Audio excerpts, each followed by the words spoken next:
Thank you, everybody, for hanging out with us again here on a Saturday evening and ASVCollectibles. We got our boy in the house, Marcos Mora, and we got our favorite sculptor, Roger from So Much 3D.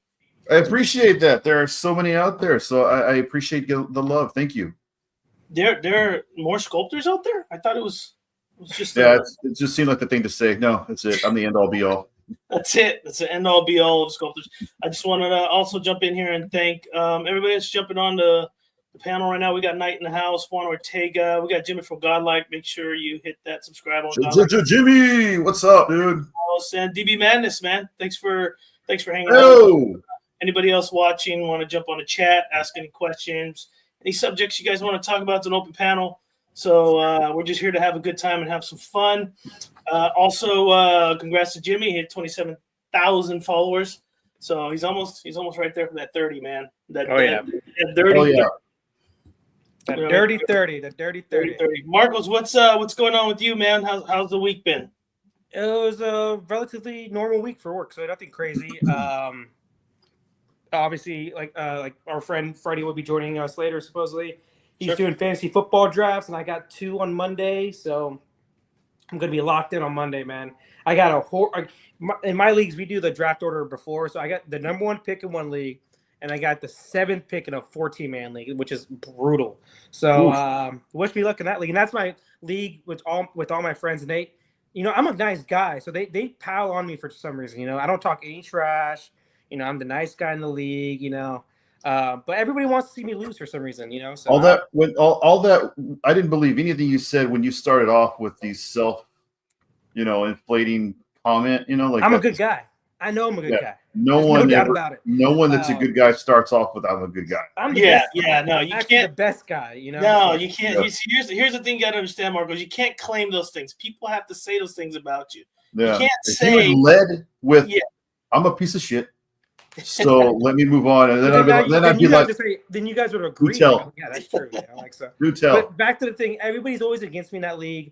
I have the most wins in the league, but I have no Super Bowls. So it's been a tough time. I've been in the semifinals and finals almost every year, but I just come up short every time, man. So hopefully this year I can get the 7th pick magic in a 14-man league, which Roger knows is not a good pick. No. And the 14-man league is even tougher too. So like your top 2 picks are going to be your race. You got to be not just top 2. Every pick's got to be perfect. Yeah, but they're not going to be like after the first 2 rounds, you're already in a 14. Good luck, man. League. Yeah, good luck. Like you have to go QB1, right? I mean, you have to. 3rd round, probably. Yeah, like I got to get Lamar or maybe Josh Allen. So that's the thing. Probably Lamar because he has. I don't know, man. He doesn't get any rushing time. Hey, regardless. Sorry, that's another show. Another statue. Show. There we go. Statue. Jojo Valdez in the house. Yeah, he's got 4. So it started already. It already started. We haven't talked about LeBron, the GOAT, in a while though. So thank you, Statue Kingdom. Thank you. There's nothing to talk about. I feel like with with Roger, I feel like I am a good guy, but people just they don't know me like Deadpool. You're misunderstood, right? You're saying you're misunderstood. I'm misunderstood like Deadpool. So there we go. So Mr. Alan Kiefer's in the house. Hey, thanks for jumping in, Mr. Alan Kiefer. I got to get another female statue here so I can get Mr. Kiefer on the show so he can. Well, I figured that's the reason why you got Storm and point 3 right there. You got some of the ladies right here. I would like to try to probably put them all together, but I'm kind of trying to do an X-Force thing on the bottom. And Colossus won't fit; he's too big. So eventually, I'll figure something out there with this group of characters. But I do need to pick up another statue here soon. I'm getting antsy. My hands are. Speaking about new statues, I'm looking at one that I unboxed and it doesn't the light up feature doesn't work. So that's awesome. Was that one of your anime pieces? Libre. Yeah, come on now. Which piece is that, Marcos? That you opened up? It's a Jimmy Palace Gecko Moria. It's he's a villain in the show that I absolutely hate, but Jimmy Palace did one of the best concepts for him ever. And I have to get him because I'm doing a whole lineup with the warlords and all that. And there's a moon part that lights up, the only light up feature on it. And it pegs into like the castle, and the peg won't go on all the way, and the where it pegs in is where it connects to light up and everything, and it won't go in all the way. So the peg where it connects for the light up doesn't connect, so I can't light it up. Douche. So it's so it seems like it the light up might work. Seems like it's a contact issue. Yeah, no, 100%. Like there's like it fits in there, but how long will it? But it's the peg's too big for the hole right now. It's basically what I deal with every time when I'm a female. So, here we go. There we go. Yeah, but no, but seriously, like it won't fit. So it's 71 pieces as well. So that was a fun time unboxing it and then putting it back in. So, yeah. So man, you should have waited to do that here on this show, so we could sit here and watch you struggle with. The 71 pieces is not a unboxing. It was a nightmare. Let's just put it like that. So, hey, speaking of King of Turds, Aiden's here. Hey, King Turd. Hey. Absolute log of a turd. There he is. Big old log, dude. Like just a torpedo. Oh no. He's one of those like you're on the ground like praying to God. That's how much of a big Thank you so much for shifting gears, because I was still like just put off by that last comment about pegs. Yeah. It was our show won't be any good if we don't mention anything about pegs and thing sizes and all that other good stuff. You know what I'm saying? And the goat. I'm not here for it. Speak that in, you know. So see, hot shit king. Yeah, king of hot shit. There it is. Shit king. You got to reverse you put it in king shit. Yeah, Aiden, you got king of shit. You want king of shit, not shit king. Way to go, Boomer. Go, Boomer. But Roger, you used to be like the king of fantasy football, right? Like, are you going to school Marcos on how to win this time? I don't know. Like, at some point, you kind of just learn you got to let them figure it out on their own. And if he hasn't by now, it's like the law of diminishing returns. Like, what could I possibly do here to help out our guy? Like some people, like, and I've said this before, some people should never be up. They're good. They're good, like right here, that like little bro stage, and you just got to just keep them there. Like they should, he knows it. He knows it. Like, dude, if he won anything, we would never hear the end of it. Oh, my league is dreading it, 100%. Yeah. Like they love when I lose in the semi. I'm like the Cowboys. I lose in the semis almost every year. I've been to the Super Bowl 1 year, and then I had like 3 guys get hurt, so they are laughing. I wasn't, but they were laughing. So it's been a rough couple of years in that league, man. I've been winning a lot, but not winning at all. It's been sad times. Yeah, like I said, we were briefly talking about it, but yeah, I used to be all in on fantasy football, but man, yeah, it got to be too much, and like it took me years to like little by little get out of every single league to where I had none. So it's been a blissful last, I don't know, 6 or 7 years without fantasy football. So, and I'd like to be able to just enjoy it like a fan. Speaking of, I know this isn't a football or like a sports cast, but it's still shenanigans. But how about Dallas losing Micah Parsons? How about them Cowboys, baby? How about them? Jesus, I got something even better. How about Taylor Swift getting married? Oh, yeah. Swifties unite. Yeah, man. Good on Travis Kelce for landing the golden goose, man. Yes, he did. I wish I had me Taylor Swift, a sugar mama. I would love that, man. Hey, I ain't hating on the man either, man. Do what you got to do. What's that? 1.35 billion. Oh yeah. Sometimes and then he himself, has a. I saw a funny. Yeah, but he's not in the billions, though. No, not a chance. Oh, not even close, dude. Not even close. Yeah, like, dude, she probably makes more than he does in a season with one concert, man. Like, seriously, she makes that much money. This reminds me of Giselle and Tom Brady, because Giselle is like damn near multi, like 100, 200 millionaire. Yeah. Tom Brady's making 35 million a year, which is still good, but it's not Giselle. And Giselle is just on a beach laying down getting money, So it's very hanging out with the trainer that he hired. Good for her. So, Tom Brady's a pedo. He's not the GOAT, What? Oh, don't do. Hey, Come on, man. QAnon, keep that shit out of here, dude. Like, he posted it on it. Stop that. No, stop that. Whatever. We can like wipe the slate clean of whatever was just said right now. We're not dropping pedo claims. This isn't. It's not a claim. It's true. Or next, you're gonna say it's the Hollywood elites. It's the pedos and stuff. Have you not seen his face? Have you not seen his face lately? He's looking like what's it got to do with anything? put your little shaman hat on and start claiming people are pedos and stuff. I don't hear it. Anyway, moving on. I don't hear it. Look, Marcos, you just got to look at his fingers, okay? He's got a lot of he's got a lot of pedo fingers. Yeah. Yeah, let's keep that out of the way. But a little bit of a news here. I got a few topics in terms of the custom world. We'll chat a little bit about some stuff I'm interested in seeing in the licensed world. Yeah, so I got this new final render images for Supergirl. She was originally evil Supergirl, but now they have the Supergirl version. I know I teased a pixelated color of it, but these are like the full renders. So we're going to take a look at her. I think she looks fantastic. So let's screen share that. Let's take a look at these images. And let's talk about Supergirl. Supergirl. So there she is. So from what I'm told, the gold and blue is going to be a little bit lighter. The blue looks kind of darker on these. Snyder-esque. Yeah, Snyder-esque. Yeah, kind of Snyder-esque. I love everything about this piece. I can't really find personally. I'm not an artist. I can't find anything wrong in terms of what I see with the color coordinations. I love the black version, but man, when they just did this colored version, it really made a big difference. Yeah. Yeah, and it's actually Supergirl.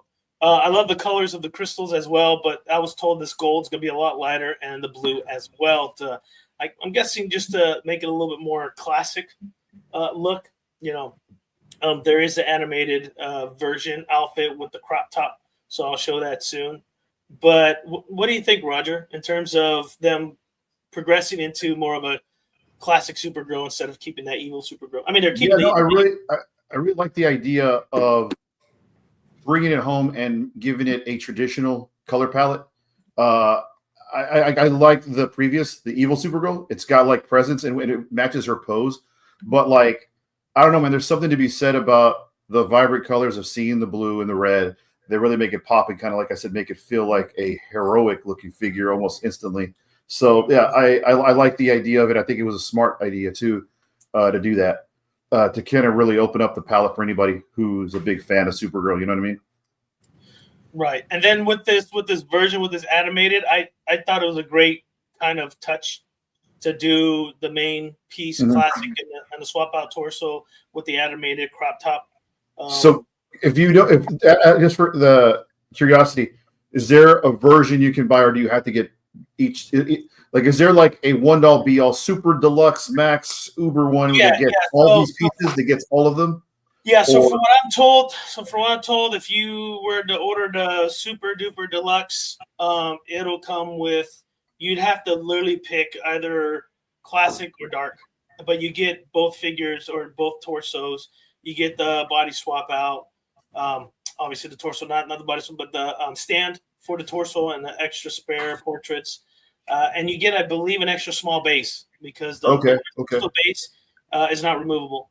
So I was going to say, because there's also like two versions of the base, right? There's like one with the crystals, and there's one without, right? And there's this one right here. So let me zoom out on that. Okay. Yeah. So from what I'm told, and I asked them, I said, well, why couldn't you just pull the small one off the big one? I guess it's the way the seam lines are in it, and if you pulled it off, it wouldn't work out well. So they were just like throwing an extra small base in with the full deluxe. Now, you can buy both. You can buy two full deluxes, one classic, one dark, if you like. I don't believe you can mix match. Like when the crystals too, right, are different. So like on the dark and then the light. That's right. The dark one's red crystals, right? They're right. Yeah. So the dark one's the red crystals. I'm sure they're gonna do like the light up because this is the same group that did that Dark Side on Throne. So I'm sure they'll do the light up for the crystal just like that one. Hey, what's up, Cypher? Cypher in the house. Yes, Cypher. From what I'm told, you can buy this as a simple version. So it just really depends on if you want evil or you want the classic animated look. So for anybody that's interested, just hit me up. I got the info for you guys. But I think it's fantastic. When they brought this up, and the renders look great. Like I know the images I did earlier, I'm not sure how close I could zoom up and not make it so pixelated, but I believe also the emblem on the chest. I'm not sure with the classic look if you can change it, but I know with the dark or the evil Supergirl, you can change the emblem on the chest. Let me see if I can get a different angle here for you guys. So there you go. And then with this version, obviously, you get the cape in the hands, Superman's cape. So not sure. Well, I guess it could work out, in my opinion, with the cape. I know we're going classic Supergirl, but at one point she does fight Superman without being, evil and everything. But what about you, Marcos? Would this be something you would like to put in your collection, or would you, especially if it was a 1/3? Is that something? Yeah, that's what I would say. Yeah, so like, all my heroes in DC are 1/3. So if it was 1/3, I would definitely probably get it. It just 1/4. So I'm keeping all my villains 1/4 in DC and all my heroes 1/3. I like this piece a lot. I'm a bigger fan of the classic look, though. That's just me with Supergirl. I've never seen even like a dark version until I saw that previous render of the first one. Yeah. It looks really good too. But this is the classic look is definitely the look I like. And I would actually tell this group, maybe wait until that movie comes out, because the popularity of Supergirl might be even bigger after that movie. So maybe, I don't know. I know plans are already set in stone, but that actually would maybe boost some sales a little bit is if it's around the same time as the movie coming out. But I think for me, I would go with this over the other one, just because, like I said, I'm more of the classic, Supergirl look. Maybe the T-shirt, like, I know the guys don't want to hear this. Maybe it's a little too damn short. Maybe he lowered it a little bit. I don't know, man. I don't know. That's the only issue I have with that. It's a little bit too not safe for work, as people say. Right. With the shirt, maybe just lower it a little bit. But I think it still looks good. I like it. Another thing too to notice about this is that the these are renders. I feel very positive that this is only going to get better as it gets produced, because real color applications, I think, are really going to pop on this piece. Like right now, we're seeing applications of materials and textures that are done in a 3D application that don't necessarily have full color values painted into like the hair. It's just solid colors. Like when they do the hair, more than likely you're gonna end up seeing different variations of coloring, shadowing, and shading going on with the locks. The same thing with the clothes. We'll probably see more values and like shading done. So I think it'll make the piece pop even more. Like I said, I think it's a strong one already, and it's got good movement to it. Like for a walk, you can tell this is slow-mo, right? This looks like a slow-mo walk. Right. And I like when, like I said, whenever you'll see me say this a lot, but whenever I see a piece that, despite not being dynamic, still has a vibe of movement to it, it still feels kind of kinetic, I'm a fan of that. Still, like the flow of the hair, the cape, the folds on the skirt, all of it feel really well done. So, like I said, I'm a real nitpicky about clothes and how it hangs, or cloth and how it hangs. So, Alan, settle down. Looks like I was gonna say, I didn't know Alan was that dirty. Get all this done. We all know. I didn't know he was that dirty. He's like, yeah. I'm just curious. Can we just remove everything, just for the sake of being able to? And does it come with a little mannequin to keep it there? Yeah, no, Alan, you. No clothing options. Because you were talking about her walk in slow motion. Alan's like, but is it really is it really necessary though? Like, yeah. We got to unclothe to be sure of the anatomy. Yeah, just to make sure the anatomy's correct. Yeah, for sure. Yeah, since we're all professionals here when it comes to deciding how the anatomy should be. It's for science. It's not. So, real quick before we go to the next subject, I am going to go back to Jimmy's request here, because I have a question to Mr. Godlike. So moving on. Yeah, no problem. So, it's just like Roger said. I think a lot of people, when they look at renders, they interpret that the piece is going to look exactly like the render, and it's not the case. The render is just a showcase, a lot of the sculpting and a lot of the details, and just kind of give you an idea what the color variations would look. But they always vary, right? If the artist can really knock out the renders like Roger can, then it's most likely going to be as good as that particular render when it's the prototype. And there's always small adjustments later on. You can ask any painter, and they could work on it and make the adjustments as necessary. Like, I feel like the render on this one might be a little too dark, and maybe that's why the blue's darker. But Roger knows when you move the lighting around, things could change. Yeah, I was gonna say it could also be lighting too. Like right now, what this looks like is you got one big light here on her. We don't have any frontal lighting, so it's like we're getting pretty dull, flat, like soft shaded lighting. So it's not. That's why I think the colors don't seem as vibrant as they might end up being in person. So, like I said, if it looks solid right now, I guarantee it's going to look better in person. Like once it gets in hand. Yeah, like even when I kind of rotate it with the next pictures, you can see where most of the lighting's hitting on top. I mean, I know Roger could tell, like right here on the top left corner of that crystal, there's a lot more lighting hitting it than there is on her. So just make sure when you look at renders with any project, and I'll be showing some more projects here in the fan art world, and you can look at the different style of renders, and sometimes they're really bright and sometimes they're really dull. And then collectors misconstrued it to being like, oh, if the prototype's going to look like that, I'm not going to like it. And it's like, that's not really the case with it. It's just really, it varies on lighting. Same thing with photography. A lot of people post these pictures of their pieces in hand, like what I have here. And then the image looks terrible, but I can look at it in person. It looks way better. Yeah. Now we have certain collectors. I'm not going to name any names, Aiden, and he just hates everything in person also. So it's just you guys call me the hater. Shit, Hayden, dude. Like Hayden. Hayden, is it Hayden? Or we call him Hayden? It's Hayden. He's such a Hayden, dude. Next time I have him on the stream, his name's going to be Hayden on the bottom. No, Haterade, dude. Perfect example, like. I'm not like a super experienced artist. I've never done it professionally. Like, we know. I've done stuff, growing up like most people did. You read crayons. No, color pencils. But anyway, I upgraded from crayons in high school. Okay, like junior high was crayons. The color pencils, man. No, what I'm saying is like, okay, so I did a review a few years ago on the 1:1 scale bust. I think that was Infinity Studio, and I loved it. I loved everything about it, and our good friend received it, and he didn't like too much about it. So, it's there's a lot of perspective behind art, and not anybody's right and not anybody's wrong. It's how you love the piece, and if you like the piece the way it is, and somebody doesn't like it, it doesn't matter. It's what you love and what you want to have in your collection. But when it comes, that's true. That's true. I mean, that's the way I always preface everything with, like, it's my opinion.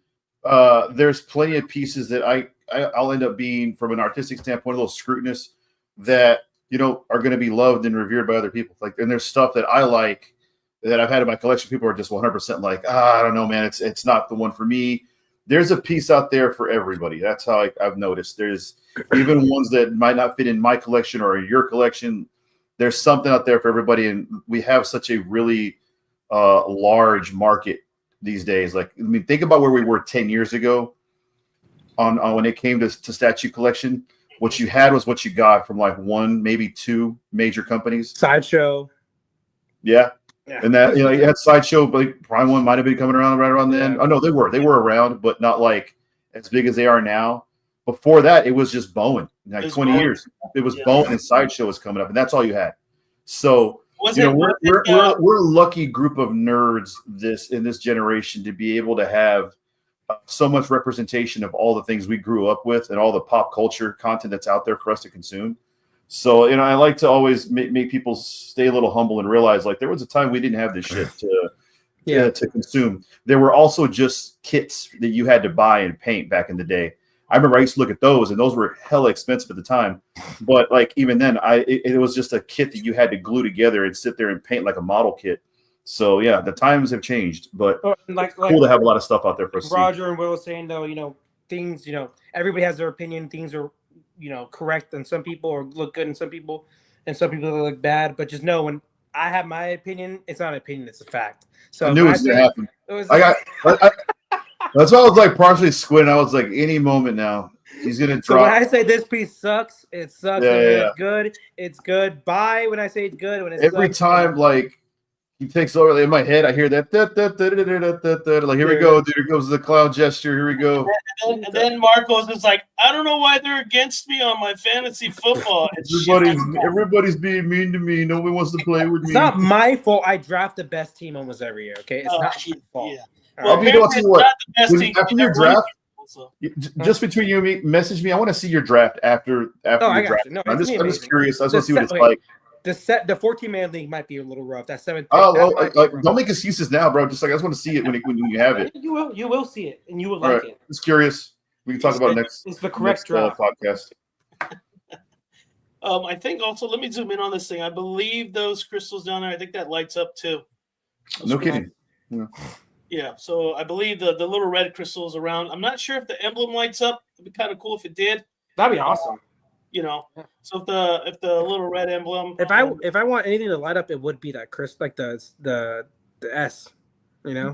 Right, yeah. I'm curious. I gotta ask the group about that if that's gonna light up. Man, those interesting for me to see there. I also got we'll move the topic from this. Something I really wanted to chat about. So I got some images, and I know I posted on ASVCollectibles on Facebook, and it's metallo, and the paint metallo is factory. So let's kind of look at that. We'll dissect it. We'll get Roger's professional opinion. I might move to Marco's, not sure, because his opinion has just been blasphemy this whole freaking stream. And we were only like less than 30 minutes in. It's not an opinion. I told you guys, it's not opinion. It's the truth. No, it's an opinion. There's metallo right there. I got a lot more pictures, but I kind of want to zoom in on that. I think the paint's coming out fantastic. Yeah. We zoom in on that a little bit. So the eyes will glow, and you can see some of his weapons here. His chainsaw in the corner. I'll show that in a little bit. So, Roger, in your opinion, based off what you're looking, is there something that would need to be changed? I mean, I see a lot of different transitions of metal, some darker. Some light. Like I was literally about to say, like in the past, we've seen metal depicted, or we've seen like when looking at characters, we see an overusage of shading and shadowing done to emphasize crevices or transitions between like muscle formations or even like pants to torso. Like they overemphasize sometimes putting too much shading to really sell the deep grooves. And this is a good example, in my opinion, of how you let the actual sculpt or the actual art speak for itself without heavy-handed painting all the dark areas. Like there's enough contrast, like on the face, inside the chest, in the in between the shoulder and the arm. There's enough contrast there, and the polish on the metal does have a really nice luster to it. It doesn't feel overly reflective. I think it's a really good paint job so far. I really do like it. Same here. Yeah. So this group right here is the one. They're the same group that are doing that Brainiac. The prototype I did. They did Mongrel. They did a bunch of other. Yeah. Like it looks really nice and clean. Like every painter, depending on like what their interpretation is of the character, can take different approaches. Like honestly, someone could take this and start adding splotching and adding some edge wear and make it look more worn, and you can make the metal almost feel like you can start adding like blue hues, things like that. You'll see how all of a sudden it'll feel like it looks like a RoboCop like type polished metal. But that's how much you can influence a piece by your interpretation of what metal looks like. Because metal is. Marcus, you done? Or what? What's going on here, dude? You dying or what? Can I not sneeze now? If you're gonna, just let me know when you're done. Let me know when you're done dying and shit like that. That we can move on. Okay. It's just like Marco, just to interrupt everything. Talk about your polishing. Talk about the polishing. No. So anyway, go ahead. So no, but what they did here, I think, fits the character, and I think it's gonna look really clean with all the other pieces and stuff. Like I'm really looking forward to the rest of it now. Yeah, I'm actually impressed also with some of the conduit in between the abdomen area and the ribs. Yeah, like you can see that they didn't just splotch it. It looks like there's different colors in there, highlights. So it's really sticking out, and I like that detail. Yeah, they're doing really well with this piece. Let me get some other images here. We could zoom in. I believe this is kind of a different angle that they have here. Let me see. Let me zoom in there. So I really, really love that the conduit's coming in through his ribs and abdomen. That looks really good. Even right here on his neck, if you look at his neck, it looks like they put a little bit of highlights there just to give it some contrast. I mean, it might be lighting, but either way, like it still looks solid. It looks really great. Like they like I said, there's enough contrast there, and the light catches. Like they might have painted a higher polish on that. Like I'd like to think that that's a skull speaker itself, and they didn't highlight. They actually paint the highlight in there personally. But I think, like I said, it still like sells the piece and sells, I think, the different transitions between metals and objects. Yeah, because it looks like to me with the picture, I mean, it doesn't look like there's a lot of lighting to it, right? Like all they've got is like one big floodlight over it. Like they're in like a room somewhere, so it's just overhead lighting, and it looks good with just this simple overhead lighting. That's pretty great. Let me get this other angle. So there's that other angle. Yeah, cool. I'm actually very impressed. I feel like this factory, whoever this factory is doing and doing all these other pieces, they seem to be progressing with the paint. Like I remember when it first originally started, there was a lot of flat spots and not a lot of transition, not a lot of depth in it. You know what their first piece was, Will? Their first piece, actually, they had 3 first pieces that didn't make it. And then I think their first piece was Batman Beyond and Superman Beyond, I want to believe. Yeah. I think those were their first pieces. And then they kind of, they started progressing and stuff. I think I have prototype pictures of Mongol himself. I'd have to look through there. I think you showed it last week, though, didn't you? Mongol? Yeah, didn't you? The actual proto? Yeah. I don't remember that. I don't remember. Yeah, you did. Oh, no, Maybe I did. Maybe I'm I always did. right, so you did probably. Yeah. Well, I know we were ranting so much on Venom, and then we jumped over to. Guys, it's like our 4th Venom piece. We got to switch something up, bro. Yeah, because I had a list of Venom, but let me switch this image over. I wasn't sure, but yeah, their mongrel piece, their paint also was getting exceptional. So here's this. I really love this. Love that. Let me zoom into that right there. I can't wait to get this piece in, dude. This is sweet. Yeah, so you got it on PO, Marcos? Yeah, I got it on PO. I'm basically getting all of them besides what other piece? Oh, the Elseworld stuff, like the Owlman, the Superwoman. I'm not getting those, which I think the Owlman's really good, but I'm sticking to Superman Rogues with them. And I think I talked to him. He wants to do like other villains too from other IP, like, other heroes. So I like this one a lot, though. I have this one coming in. I have the Mongrel and I have the Brainiac coming in. So since you got that on a PO and Livewire. Livewire. I love the extra portrait today. And guess what he gave her? And I said the first thing to him, like, he gave her cake. So there we go. That's all I cared about. So based off what you're seeing right now, and you're gonna pick this piece up, what's your opinion on it based off this prototype image? I like it a lot so far. I like the more like clean look on the metal because like it's more animated series, but it would have been cool to see like maybe a weathered option, I guess you could say, or battle damage type option with the metal. Maybe see how that looked. But I think the look right now looks really good. I'm always a sucker for light up, so I wish this had a light up. I'm pretty sure it does not, which I know the commissioner does not like light ups for various reasons, but I wish it did. If it did, I think it would take it a little bit over the top, which is awesome.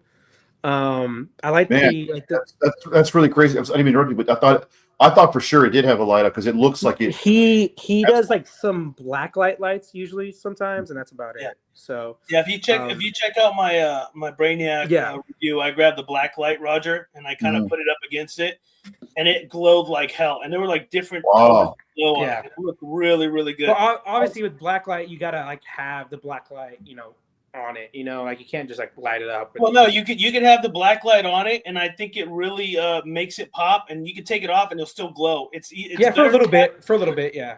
Like glow in the dark. yeah, basically, yeah. That's basically what it is. Yeah, it's like glow in the dark thing. I like it a lot though. I like the spring details, I like the spring metal, like the shoulder area. I like that a lot. The green color is a good green color. It's like that's kind of a. Maybe it would have been cool. Maybe if it's a darker green, I don't know. What do you guys think? Should have been a darker, like more. I mean, if he wants to sell the idea that this potentially is like, if we don't have a light feature, then I think you paint it in a way that makes it look like the luminescent. So I'm okay with it being lit this way. But like usually kryptonite is like kind of a darker green usually. So he is metallo. I think the reference he used was from the comics, so I'm not sure. If it was an older comic or a newer comic, it just really depends on the print. Yeah, that's true. Comic, right? So the lighting, just the lighting. Maybe that's just the green they had to make it glow.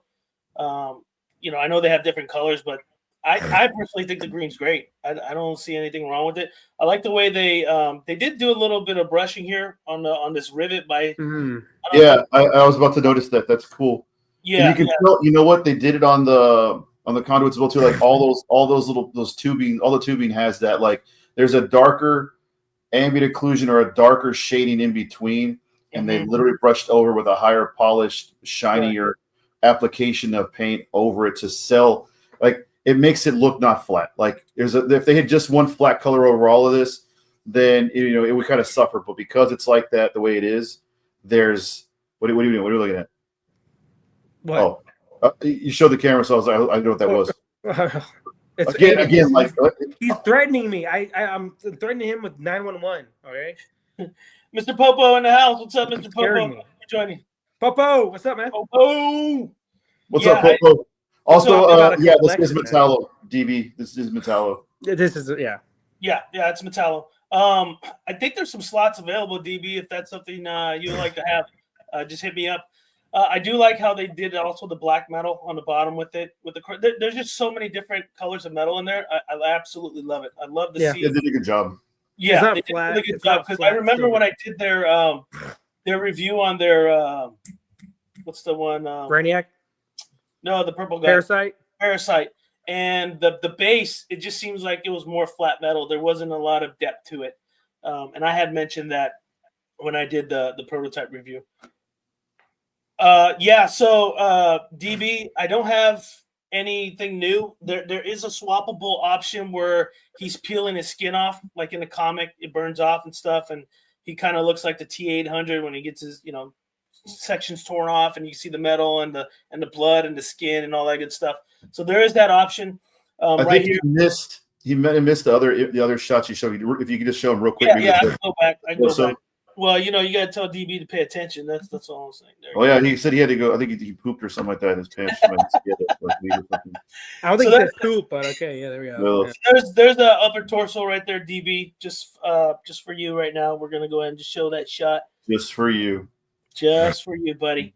Yeah, I do, and so people know, like, I work in the industrial field, and there are conduits that have the metal mesh around it. If you've never seen it. I forget what they call it, but they do have it for certain applications, mainly gas lines, at least in my field, and sometimes hydraulics, but not too much. Usually hydraulics are thick black stuff. But Marcos knows all about thick black stuff. Let me switch over here to another prototype they got. Thick black, what happened? There you go. Oh, boy. There you go. The chainsaw. I think the chainsaw looks great, too. Let me zoom in on that. Look at the detail on the chain links. Mm-hmm. It looks good. Yeah, looks like a Ryobi chainsaw. If anybody knows about Ryobi and like Milwaukee and all that stuff, it's like the lime green is like Ryobi. Mm-hmm. Yeah, you guys are from Texas. Roger says he's from Houston, but he's not a real man. You like me outside working on the farm. with my manly muscles. So he doesn't know what Ryobi is probably. Here we go. What are you talking about? Marcus is just ranting about Cowboys and Ryobi. Yeah, he's just a circle back around to me somehow.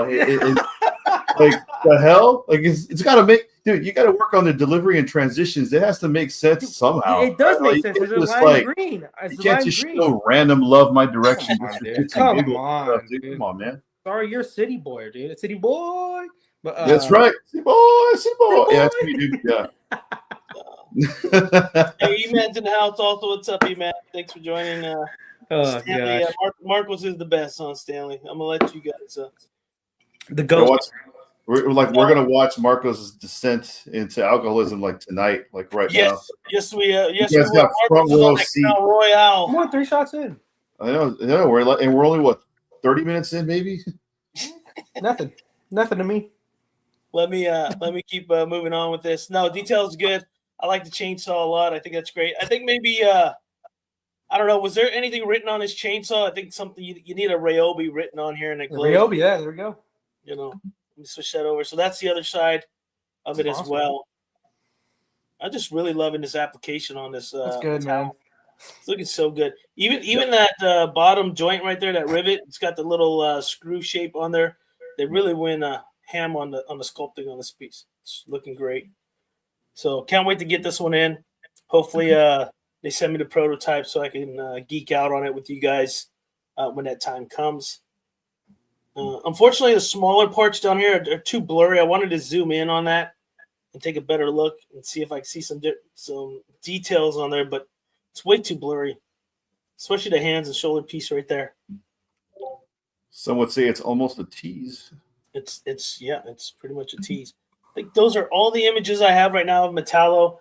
Hopefully they send me some more, man. I can't wait to see the skin application tearing up with the blood and stuff. For sure. Me too. That's going to look really, really good. Wait, what did DB Madness say? Rod does Talking more shit. time on his hair than most people do on their college thesis. This is true. He's calling you a little lady. That's what he just said. So he's calling me pretty. I get it. It's fine. Pretty, if you want to say that, It's fine. Prettiest man that ever lived. Keep moving. Now you start to sound like Marcos. What? That was not me. I do not have a burner account. Okay. All right. Let me join in here. Let me see some other stuff I got going here. Speaking of mechanicals and stuff like that, we'll jump on to the next prototype. This is a full render. I know I've shared this before. I believe PO is open for anybody that's interested in this particular piece. I actually love a lot of things about this piece here. And I know, Roger, I want you to really dissect this piece. Let us know what you think. Maybe some options you would like to put in the piece if you were to pick this particular piece up. Marcos as well. Might be up his alley, but Marcos is more of a DC guy. And the only Marvel he really gives a shit about is Deadpool. So let me pop this guy up here. No, not that guy. That guy. High Evolutionary. I know you guys see this. I know you guys seen this everywhere, pretty much. But I'm really digging it, and I wanted to talk a little bit more about it and get the chat's opinion and get you guys' opinion. I'm gonna start off with Marcos first because it'll be pretty quick. Not much. Not much detail in Marco's mind in terms of the piece. So I don't know much about the character, but outside of the movie, and I thought he's a black guy for the longest time, but I guess he's a white guy in the comics. So right, typical Hollywood right there. But no, he was cool. Like what the actor did in the movie and James Gunn did in Guardians 3 was a cool villain. It was a villain. Thank God we haven't had one of those in comic movies. I feel like in a long time. It looks good though so far. It's a light up feature on the base. Awesome. I know he just kind of conquers. He's a scientist that conquers stuff, like tries to. No, so pretty much he's a geneticist, and he's not trying to conquer like he said in the movie. He's trying to perfect. So he's not like a Kane by any means, but he seems to have abilities like Kane. When I watch most of his stuff, let's see here. He's got to give Roger a little bit of love, or it's one-sided. Yeah, it's fine. It's fine. I accept it. It's fine. So yeah, his backstory pretty much is he just kind of genetically engineers a lot of species and even heroes. So on the base, if you look at it, there's Quicksilver, Adam Warlock, and Scarlet Witch. So he didn't create Scarlet Witch or any of these characters. He kidnapped Scarlet Witch and Quicksilver and genetically modified them in the comics. And then Adam Warlock, he just pretty much enhanced them with the stone.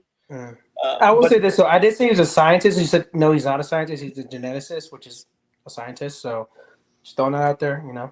You corrected me when I should not have been corrected. Well, that's just like your opinion, man. Anyway, so I don't know where that came from. Yeah. He's firing all cylinders tonight. Let him be. Oh gosh. Yeah, I didn't know a lot about the High Evolutionary. Like it wasn't a character that stood out to me when I was growing up, but it was one that I got into more so like I don't know, maybe 2005 around that time. I even learned about the character. So character is interesting. I do think like this is definitely like people who love or like the High Evolutionary are like big fans of. This is a piece for them because like there's the call outs or the Easter eggs of having the faces and stuff like that. Like if you don't know about his lore and know about him as a character and stuff like it's going to be like, why are these faces here? Or what's the significance of them of having them here? So you do have to know the piece. And I do like when people do make pieces like this for that are deep cuts.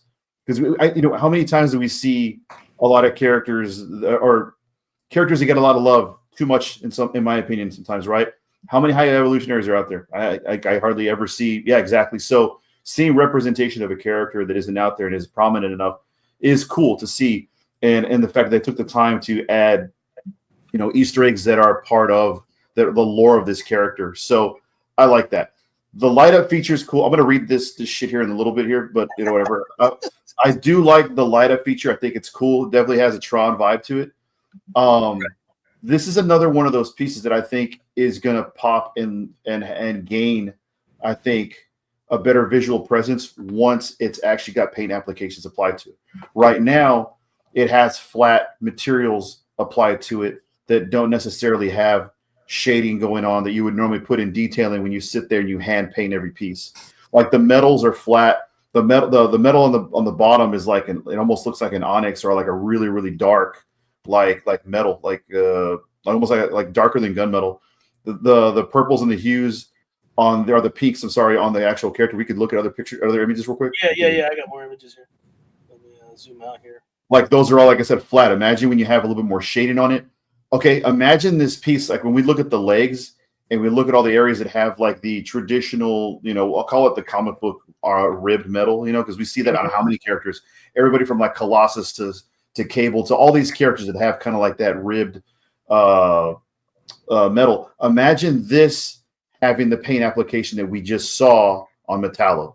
Right. So you have a little bit of shading in the crevices or the creases, and you also have some on like the deeper areas of the musculature, and then highlighting. I think that this piece will benefit from that. The same thing with the shin guards that you have there and around the calf and all that.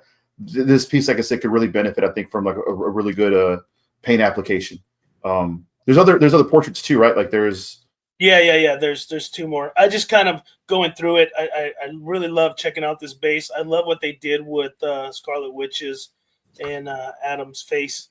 I like how they kind of broke it. If you look at the details in the face, it's not supposed to be their actual faces, but I think just the representation of how successful he is with, genetically modifying certain key characters. I thought of him. I used to think of him as just like Space Mr. Sinister, Space Sinister.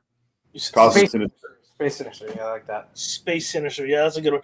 Even when I zoom in here on this base right here, and you look at the detail, you got the little fan wheel, you got all these electricals here. There's just so much detail inside of this base that I think that really makes the piece. I mean, don't get me wrong, the character itself is great as well, but I feel like the render for the base really did justice for the base itself. Even the wiring, if you look at behind Quicksilver's neck, all that wiring coming up from underneath him, that really tells me there was a lot of love put into sculpting this. And Roger, more than anybody, this is some tedious stuff to do here. I always like seeing thought out bases. Like, if you're going to add storytelling, cool, but how are you going to incorporate it all together? How do you transition from one story aspect? We got 3 heads. So you had to think about what's one way that we can depict this, keep the thematic flow of having edge lighting going on through this, add it to the eyes, and then have these things hooked up. Like you have wire tubing going into the bottom of the head too. So it's like it's a crafted piece. Like he made this piece, or it was made to, like I said, encapsulate everything that is his lore in space. Like, okay, so you have tech, you've got cybernetic pieces here, you've got technology involved, you've got his story. Like I said, they went out of their way to put a lot into it. So I'm a fan of watching people put that together and not just slap on a mural type thing where you just have characters smashed in like a cohesive kind of mural. Like that's cool and all, right? But this shows a little bit more effort, and I like that. Yeah, and the more and more you look at the base, the more and more you start seeing that the vision behind the artist for this base. So this seems like a power source, and when you look at a power source, you see like those canisters. I'm assuming there's some form of core, and who knows? No, but yeah, it looks. Yeah, and the fan is like a cooling system, right? Because when you're using a lot of energy and things like that, you got to cool, that machinery down. So yeah, thanks, Stanley. Yeah, it is a brilliant base. I love that they're like, okay, if this is a power source, it's got to cool down somehow. Let me add a fan to it, and I think that's now the fan gonna work is what I want to know. Good question. That would be. It gets hot in Texas, so. Yeah, well, that's true. That's true. You might need. I don't know how well that little fan will work. False advertising. The fan doesn't work. That's pretty small. To put a tiny ass fan that big into a base and make sure. Don't give me a fan if the fan don't work. Mm-hmm. You know what? Maybe it's just an air vent and it looks like a fan. It's just an air vent. You know what would be cool if they did like a rotating platform type thing where you can like switch what head you want in the front and back and all that stuff. Like the base moves, I guess. Sume did that with one of their Trunks pieces, and I think it was kind of a gimmick and on that piece because it really doesn't there's nothing you're really moving except the whole statue, which is kind of pointless. Right. But if there's a concept like this, or like LBS does this a lot with the that Superman piece I have, it has like something on the front and then the sides have a storytelling element. It would be cool if they can like switch which one you want people to see. Obviously that's hard to do. I'm not acting like it isn't, but I mean, cool. the only way you could probably do that is have multiple pegs around the top and not really like.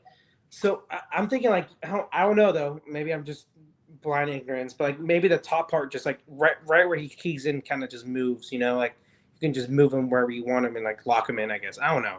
Roger knows more about creating statues than me, so I don't know. Well, I mean, for engineering standpoint, I mean it's not like it's impossible because if you think about Superman Hush, he does that, right? He can rotate from the front. That is true. Yeah, he does. Yeah. So it's just like I think it's more of an added cost for something like that. For sure. I feel that if there was another character on the backside of this base, so you had 4 heads, and you're like, well, I don't care about Adam Warlock or whatnot. I want to spin it this way.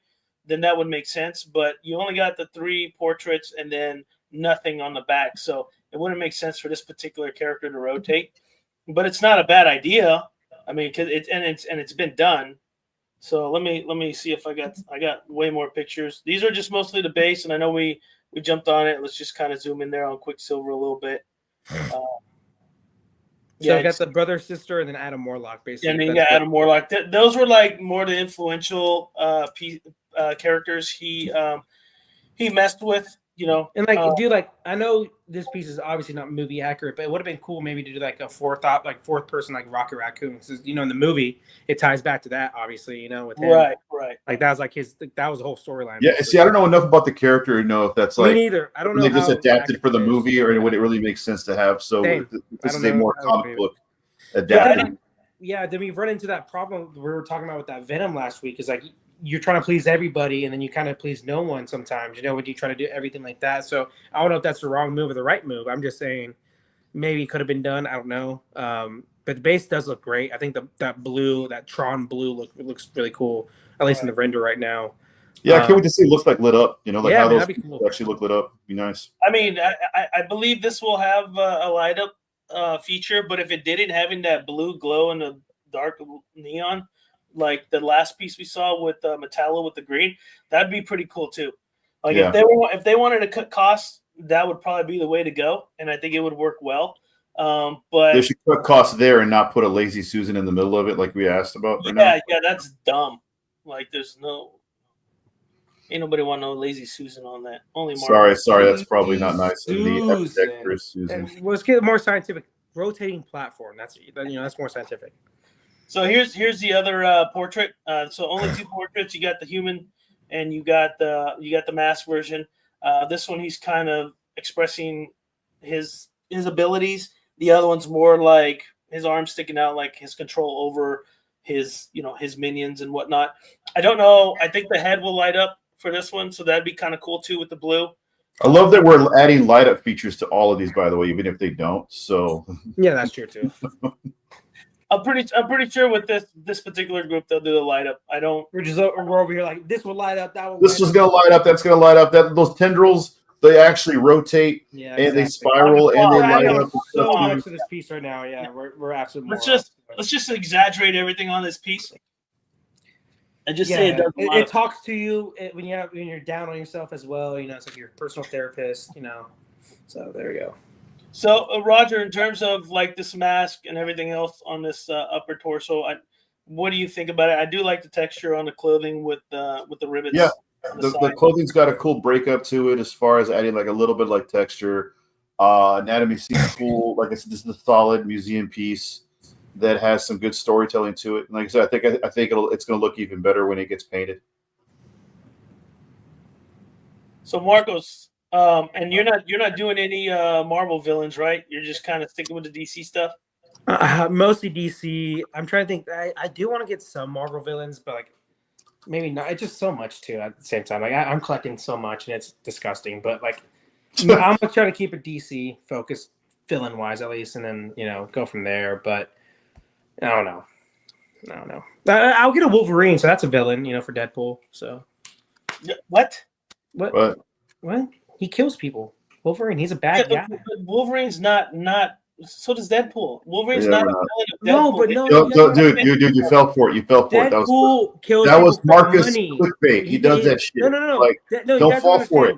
That's all there was. That's what he does, dude. Like, throws out a little bit of chum, and then expects someone to buy it. You got me all wrong. Go right past it. Go right past it. Roger, you can speak all you want. I'm just saying. He kills people for money. It's not because he hates people. It's for money. That's the only reason. He's a heart of gold. There we go. The Punisher's a villain too, right? He's not the Punisher. He's more of a villain than he is a hero. Deadpool is funny, so he's a good guy. He's doing it for the lower people in this world. Oh my god. So he does pro bono work. Guys, Deadpool does some pro bono work. That's why he's your hero, huh? He's the people's. He does some pro bono work. Yeah, that's why. That's great. Okay. I mean, look, no one's getting hurt here. I did read an issue where Deadpool saves a girl from jumping off a building, but then at the end of the magazine, she ends up dying anyways, and he just goes on a killing spree. So is that his fault? Pro bono work for a minimal time. But what about the pro bono work where he kills the Marvel Universe not once but twice? And he kills every villain, including Wolverine. Every hero. No, and including Wolverine, the villain.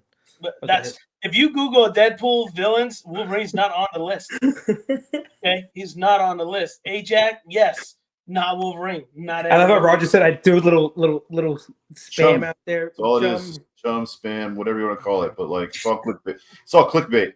That's all it is. Well, the reason why I asked too, Marcos, is that would this be? I mean, it seems like it might be right up your alley in terms of. It's cool. No, I like it. I do like it. I just, like I said, I don't know much about this character outside of the movie. I thought he was a black guy because of the movie. So I just, that was just me. I mean, well. Spoiler. Yeah. It's like in the first 5 minutes. Not a black guy. Not in the comics, at least. I mean, they can switch it up. Wouldn't it be? Wait, man, it's 2025. Robert Downey Jr. played a black guy. So it could happen. Dude, he should have won an Oscar for that piece. He was nominated.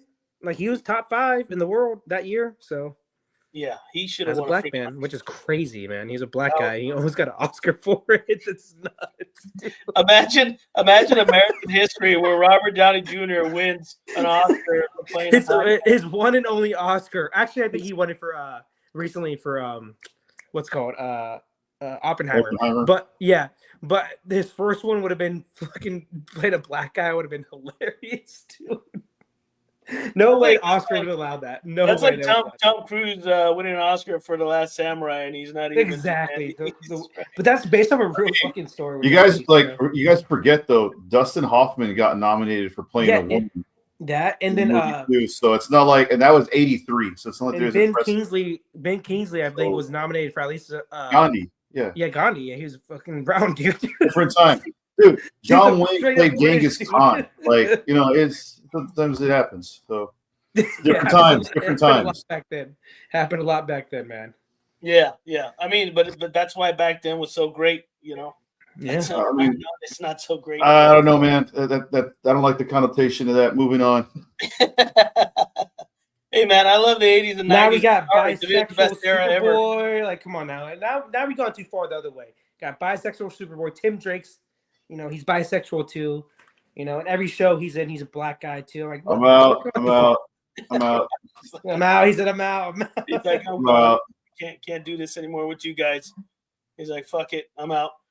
So yeah, High Evolutionary PO is open. There's a list for people that want this particular character in their collection for Marvel villains.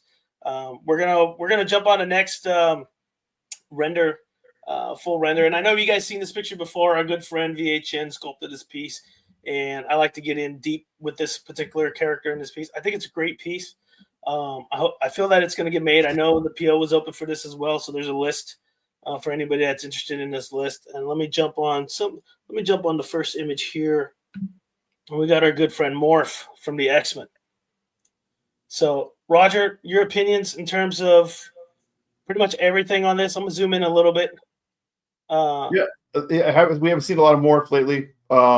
This is my favorite portrait. There's a couple of portraits. I like this one. Like it gives us enough personality of the character while still doing the museum pose. So I'm a fan of that. Is this 1/4 as well too? Yeah, it's a quarter scale. Yeah. No, I think like I said, it's more. But I like. Obviously, you're gonna have multiple swap outs, right? Like, yeah. There's 2 portraits. This one, and then just his regular face portrait, skin and everything. And there's swap out arms with like Wolverine's claws. So I'll get to those images in a bit. I just wanted you to kind of go through the detailing on this. I do love the leather jacket. I think this brown jacket's looking really good.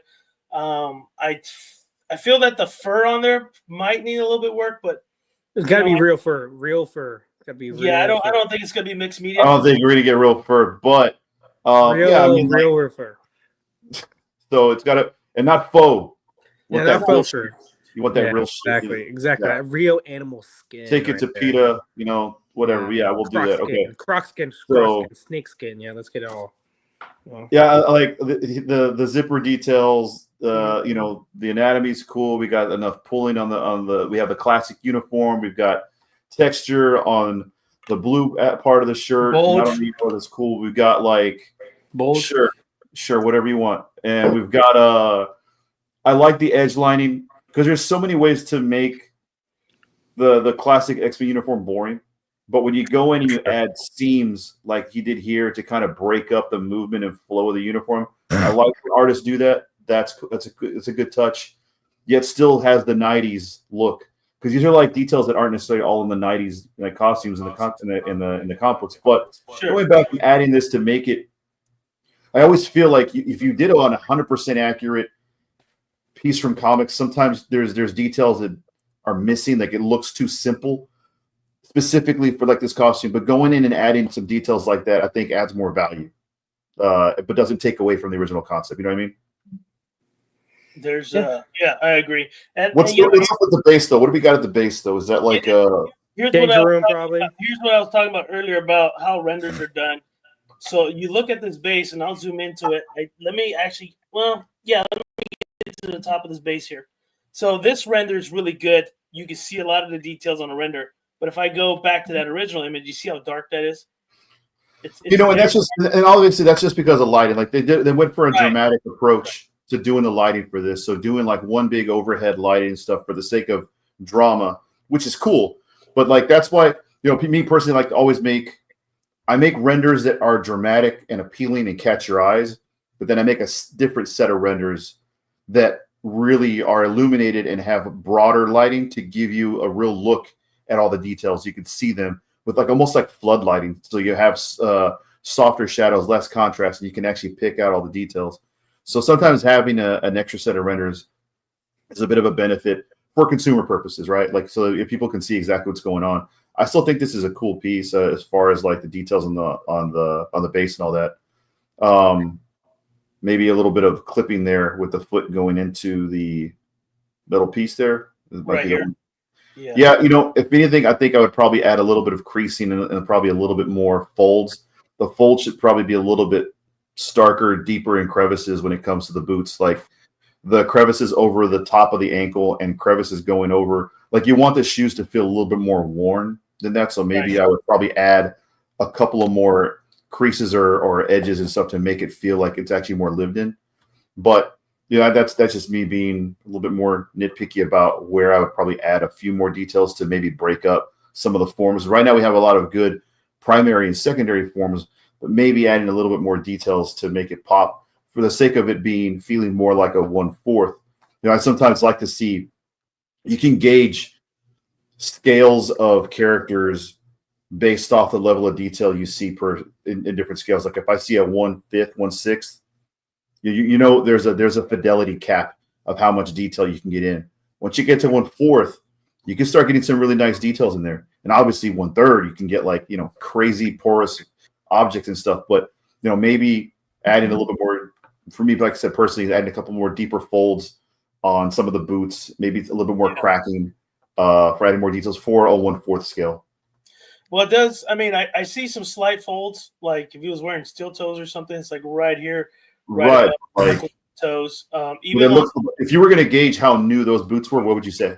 They're pretty damn new. Yeah. Yeah. I would probably do that, and I would probably maybe make an adjustment to not have like the sole of the boot is actually clipping into the metal. Yeah, that's the other thing I noticed too, is like this part right here. I would assume it would arch upwards and not downwards because of the weight of his foot. You know what I mean? And not clipping inside, like you said, inside that piece of metal. Minor detail. Like nothing that can't be fixed with like literally seconds of work. So right, very minor detail. I think the base is interesting. Looks like a Danger Room base. This base would actually go really well with the Bishop I have. I think those two bases would really complement each other because that piece is a Danger Room piece. And I know this Storm I have is a Danger Room piece as well, but I didn't care for that base. But if I were to go with the Danger Room vibe, I at least have a couple pieces that'd be a companion for this morph. I do really like that. And I think that's kind of like the design choice used now for Danger Rooms. Like all the Danger Room pieces I've seen all have that cracked floor with the blue luminescence coming through it, know? Right. So that's kind of like the thing, I guess. Yeah, I mean, I think you got to go based. I think we all go based off the history of the character. I think, when I know you do, Roger, and I've been doing it a lot lately, doing some concept arts for people, and people hit me up and they're like, "What do you think?" I really study the character and the back history of the character and what's really pronounced for that character and what made him so popular. We all know X-Men always do Danger Room stuff, and morphs in X-Men. It's that in Sentinels, right? Like it's perpetually going to be that in Sentinels. Right. I know some people are like really tired of like Sentinels. At the same time, like, man, it's such an integral part of like all the storytelling, right? Like, I don't know. I'm trying to think of specific characters. Like maybe Wolverine, you can tie in because he's got a lot of story, a lot of like backstory. You can probably. Well, I would say the main character that I would think that really ties in with Sentinel from the beginning is Jubilee. Like her whole story is based off Sentinels, right? Yeah. In the beginning when she was a teenager and stuff. Even X-Men 97, that was kind of the whole theme of it, right? Them against the Sentinels. She's at the arcade. Sentinels breaks through, all that good stuff. So Jubilee would be one of the characters, and we've seen a lot of custom pieces with Jubilee where there is no Sentinels, and it's great. And I love the fact that they implemented all these other things, especially 90s retro. I know they call it retro. Yeah, the ones that had like the gaming systems and stuff like that. Like it's like that's a cool touch. Yeah, that's a cool touch. It's like a VHS kind of thing and other stuff like that. I really dig that. Let me see. I know I have one. I'll jump to the portraits right now. This is his just normal face, and then obviously the morph look. What do you guys think about the portrait? He's giving me Joker vibes. Hey, real quick, guys. Real quick. What's up, Freddie? God damn, man. Dude, I was waiting for us to like announce him and shit. What's up? What's going on? Like, should you say something? You know how it is in class when you walking late, man. You gotta sit in the back, like nobody noticed me. The cool kid in the back of the class. Yeah, I didn't want to interrupt anything. I was like, I'm gonna sit back here and just, wait. Hey, everybody, Freddie's in the house. What's up, Freddie? What up, just man? So you guys know, I had my screen just zoomed in on that, so I wasn't seeing anybody come in. So I'm glad Marcos caught that because I would have never panned back to see all of us on the panel. So thanks for joining, Freddie. Man, shit, it's been a minute. Yeah, happy to be here, man. Always excited to be on the show. And I was just listening to Roger educate us, man. On this, I was like, again, it's like I was in class. So real quick, Freddie, on these X-Men pieces, like we were talking about, like obviously is Danger Room or Sentinel Hand. Like, what would you like to see an X-Men pieces on bases rather than those two? Because like, that's all we get sometimes. Curious. Yeah. Before I answer your question, Marcos, it's been good, man, seeing you in 4K the last I know, dude. couple times I've been on. So they on the iPad they let you do administrative, like things now. I can't share them my screen though. That's the only thing, but everything else I can do. So like I can share like comments now. So iPad is good to go, baby. 5G. From that time, was it a week and a half ago? When you were on, I think you were like 280p, and then all of a sudden during the you did something. You switched it. I did not know LTE. I thought LTE was the better version. I didn't know 5G was better than LTE. Like on the Godlike show, Marcos went from 280p, and he was like, "Hey, hold up, what's this?" And all of a sudden, he went from 280p to like 4K. I said, "What did you do?" He was like, "There's a button I didn't know." I said, "Oh, this whole time, man." It's like 3 years, and he didn't know about that one. Oh. It's like big and red. It says 4K on it. I did not know 5G was better than LTE. Okay, guys, for the longest time. Well, you know how many unboxings this guy has done in 280p? Wow. 144 pi. Jimmy has gotten so pissed. Imagine the sales lost because he was on 56K modem. Imagine that. Oh man. The company's like, get this guy off these levels. Like, I don't know why these pieces look so whack, man. Like, damn, the fidelity. This is fucking what's it called, like Pac-Man, watching Pac-Man, like pixelated everything. Yeah. You know, like, everything looks like Minecraft. What the hell? Yeah, there we go, Man. Minecraft. There we go. But yeah, always, man, always happy to be here, man, on this show. Yeah, so yeah, I'm always for. I've always been that one who just always did not. I always want to change from Sentinels. Yeah. I cry about it all the time. I mean, in fun, you know. I mean, in fun, you know, because I do understand that, you know, Sentinels is safe. You know, you can't go wrong with that. You do a piece, you know. I just, you know, I want my piece to sell, you know, because you don't want to turn off customers, Sure. you know, because the base is something that, you know, like, I don't really want wood. I don't really want a house. I don't really want him to be on a car. Or whatever it is, I'll pass. But you put Sentinel, you know, usually the only thing that will turn you off as well if the piece wasn't good enough. But you see them on a Sentinel piece, more likely than not, most people won't be turned away from it. Gives them like a dial effect, I guess. They have two characters in one, you know, basically. I guess. Yeah. Yeah, so I never, you know, if whether it's the Sentinel in the hand, on the base, and all this other stuff, I get it. To me, that's always a safe play. So, you know, I'm never anti that. You know, I just, in fun, I always say, hey, you know, take a chance, do a risk, do something else that's not a Sentinel. You do a Magneto, you know, I get it, you know, you want to do a Sentinel, but, you know, can we do something else with Magneto, and, you know, stuff like that. So I'm always on that side of, you know, let's do anything else besides a Sentinel as a swap out or a base or something, you know. Yeah, I think there's so much lore in any type of comics. There's got to be something better to put there as the base than like what's the mutant island? I forgot the little state they have. Genosha?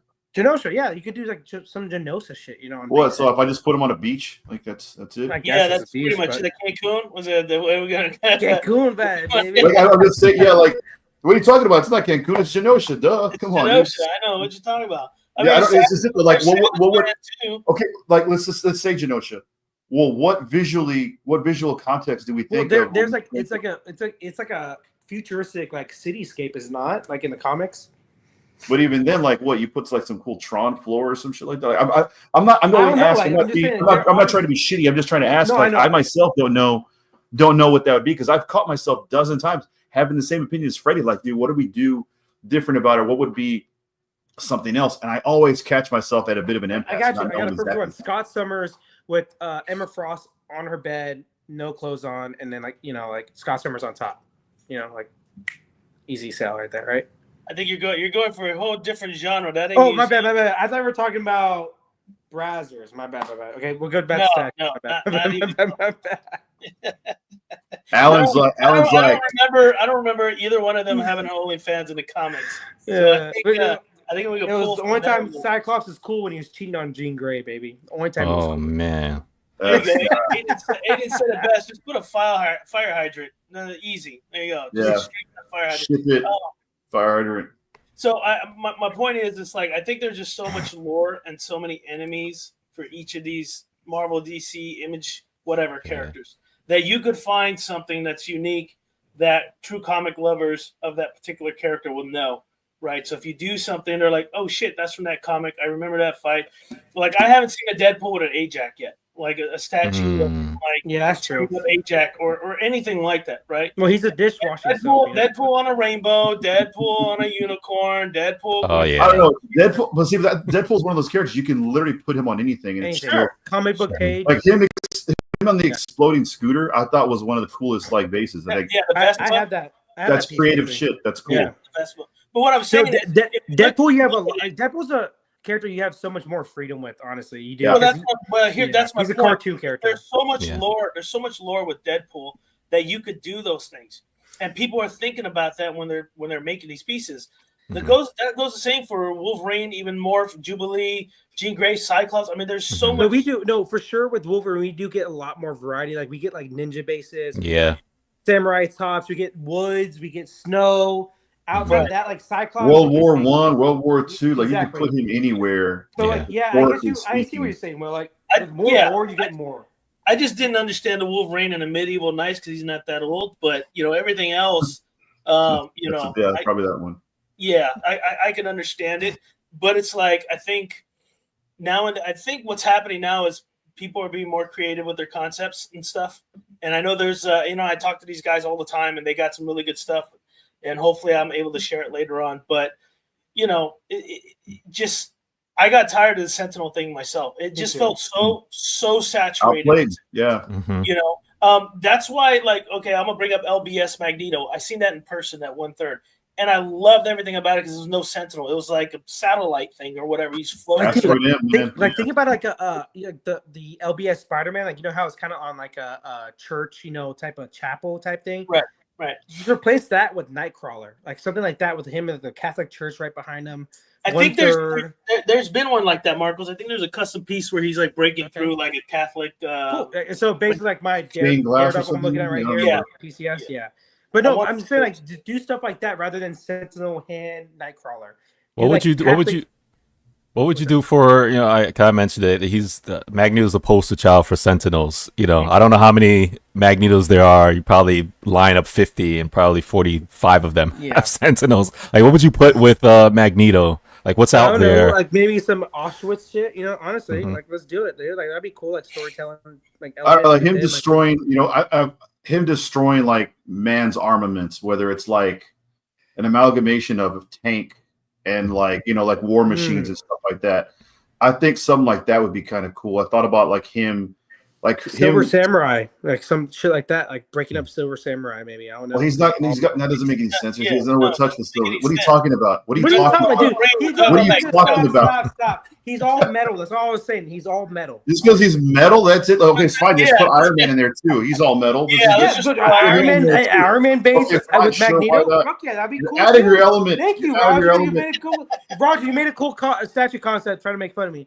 Iron Man on the base and Magneto fucking him up. There we go, baby. Can we do like a Matrix style with him stopping bullets, hands out or something, or hand on the helmet? I don't know. There's got to be ways of making and I've thought about this in creating his actual magnetic, creating a visual representation of a magnetic field and like having those bullets like hit the ripples of that, right?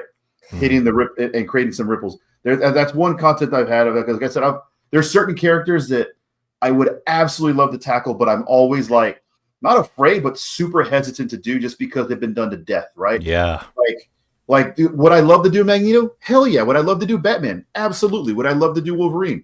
Dude, what right now? But there's an oversaturation of the character that's out there, and at any given time, if I get on Instagram, I get on Facebook, get on Indies, I can scroll maybe once or twice, and there's a new depiction of these characters. So it's like, do I really want to put my 2 cents on that and do things? But and if I did, let's say hypothetically speaking, I did, what would I do different about mine? So I'm always trying to like think about what would be the one that separates my piece from the others.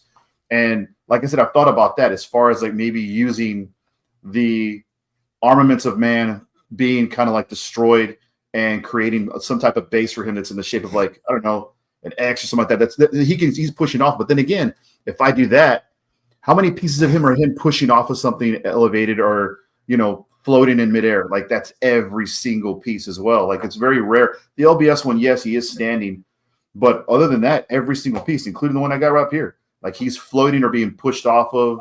Well, and slipping LBS away, is, so he's technically floating on Floating like, too, satellite. yeah. He is floating. yeah.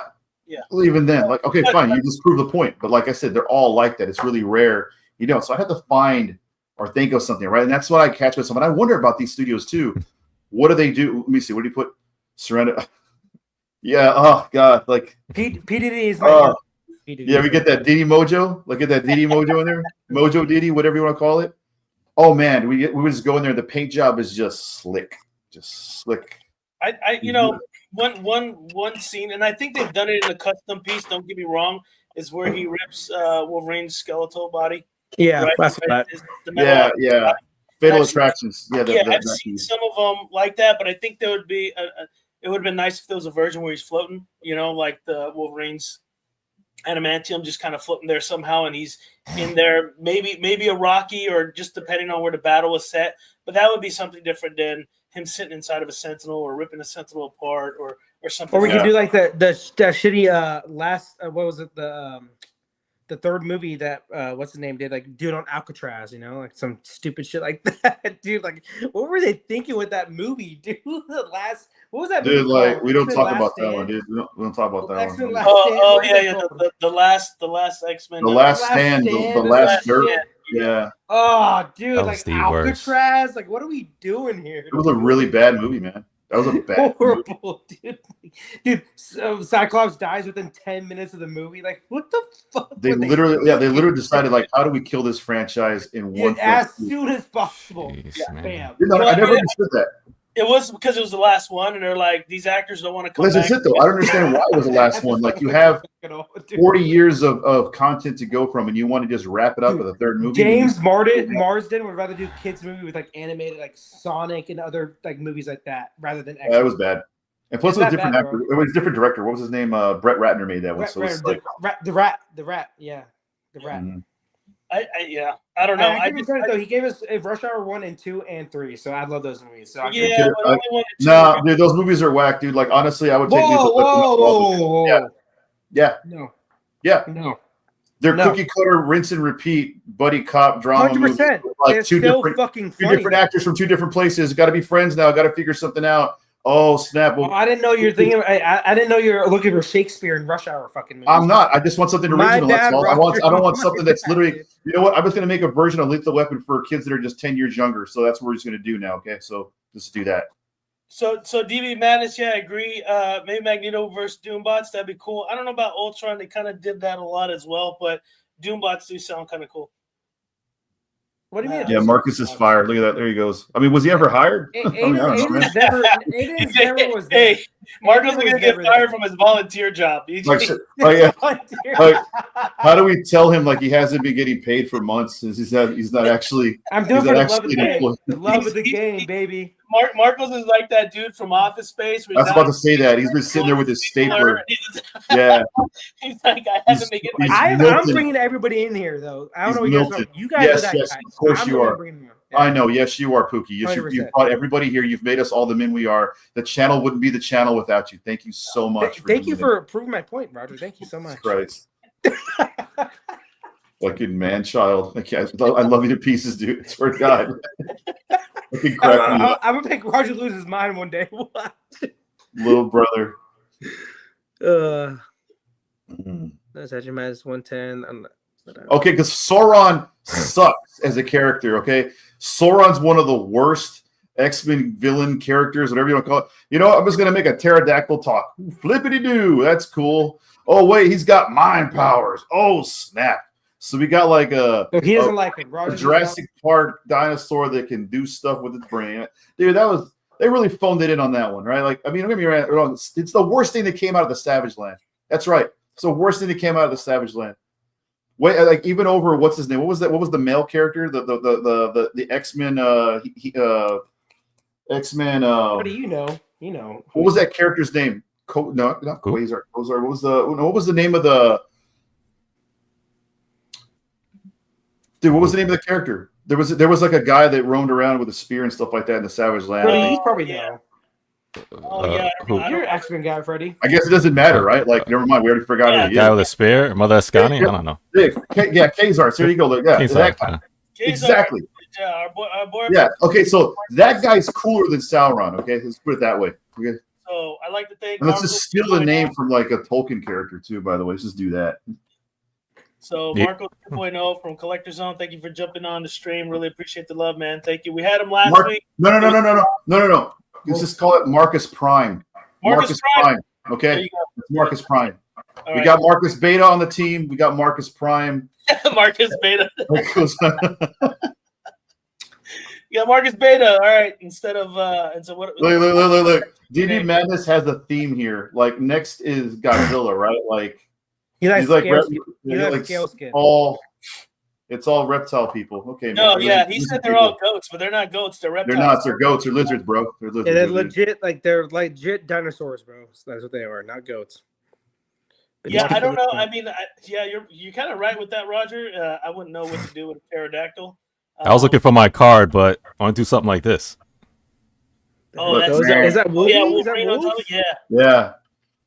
Yeah, man. The fact that Freddie, you had that like on Dude, where you been hiding that? Is that in your wallet? You been carrying that with you? This whole No, time?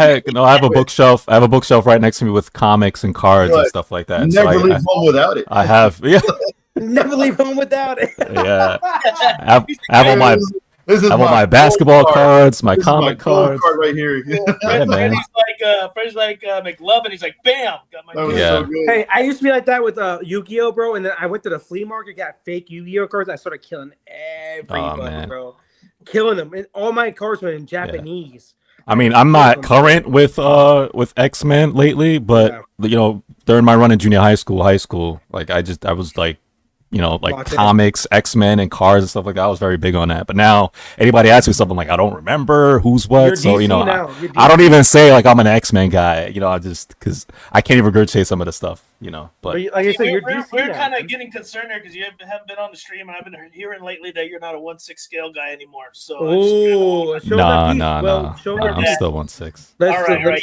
Let's show him peace, man. He's a 1/6 scale guy. Still, I Alan love Kiefer this. is getting him I off. love this from Walton. Walton's fucking hilarious. That's why Marcos is gonna make up. That's just, These guys, I call this catnip. Catnip. The beard hasn't come in yet, so it's coming. It's giving. Hey guys, I shave it off, guys. I shave it off. Come on now. that's Like I said earlier, like DB Natus, I'm like Nacho. 100% Nacho Libre. Nacho Libre, 100%. Stretchy pants all the way. Yeah. I use my hands to wipe my teeth. Yeah, come on. Dude, I think we got Halloween locked up, bro. I think Halloween is definitely locked up. So speaking of that, I want to speak of that. I think we for Halloween we'll do a shenanigans, and we need to dress up. Marcos. Oh, I'm down. I'm down. All right. Wario. Waluigi, anything. Oh, he does got Wario vibes. Oh shit, that's good. Fat DB Madness. Come on now. Oh shit, that's hilarious. Are you going FBJ? Jimmy wants to know, you going to NY? I'm making plans. 80% sure I'm going. 80% sure. What does 80% mean? What the hell does that mean? Because first I have to make I have an opening, but I have to buy the tickets to plane, and then I have to actually get the tickets for Comic-Con. So, and I looked, I don't see any Saturday. So, but I have friends who find it for me. So, I mean, I have to go there, get the plane tickets, get the tickets for Comic-Con. So I didn't do any of that stuff yet. So it's just a matter of me actually doing it, So that's where it's at. It's not that I can't make the trip. It's just I have to buy the plane tickets. And the con. Jimmy's taking me in his luggage. I'm gonna go in his luggage and go to New York like that, bro. Yeah. So the trunk.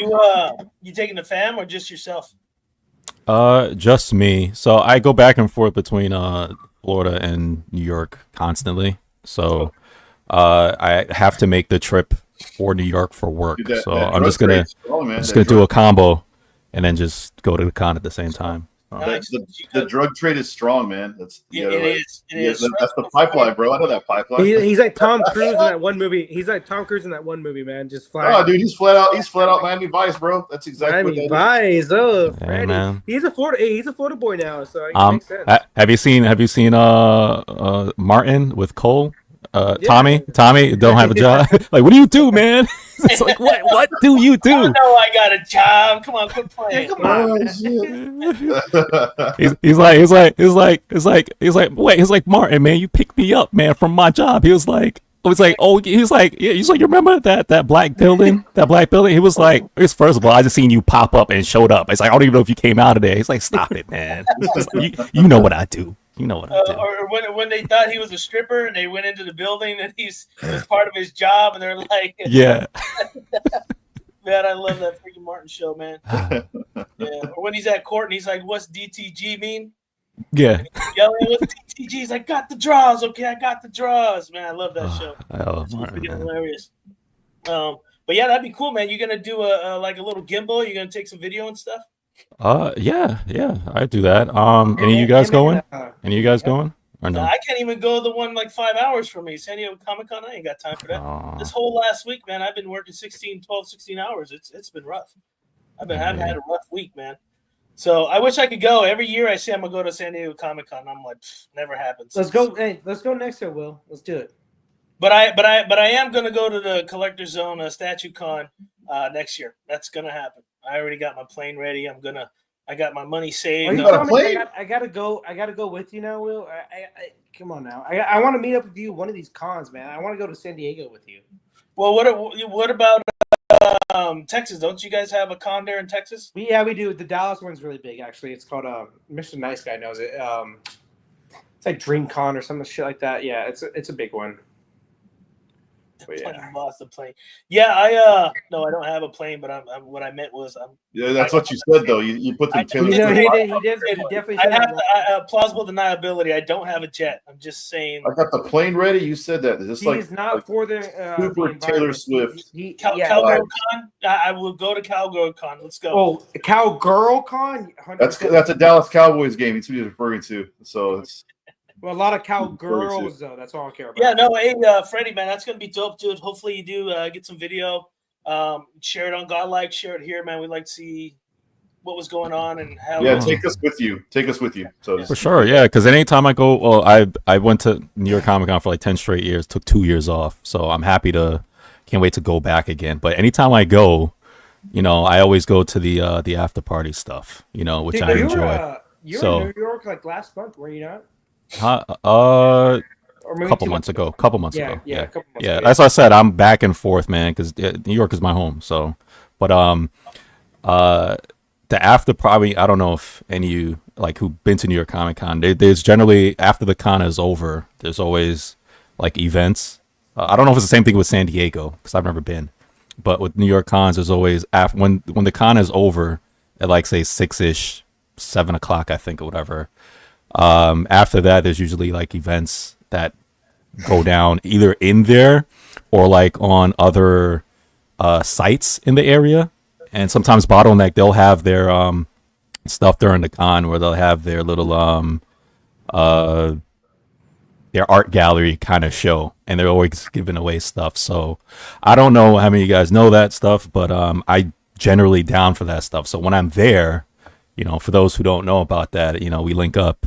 We could go to a couple of those after parties, man. So. Yeah, I mean, cool. Jimmy's saying here that Sigourney Weaver's going to be there, so that's kind of dope too.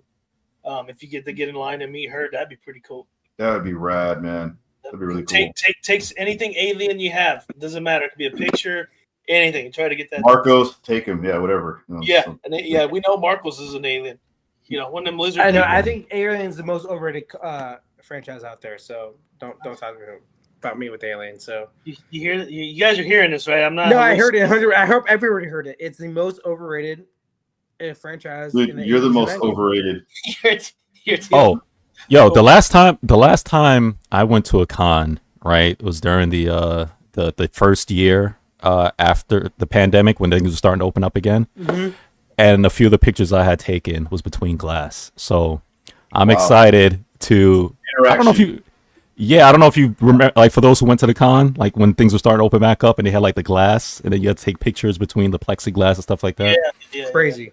Yeah, and that was a little annoying. So I'm excited to go and actually have some interaction now Yeah. with some of these stars. So For, that should be cool.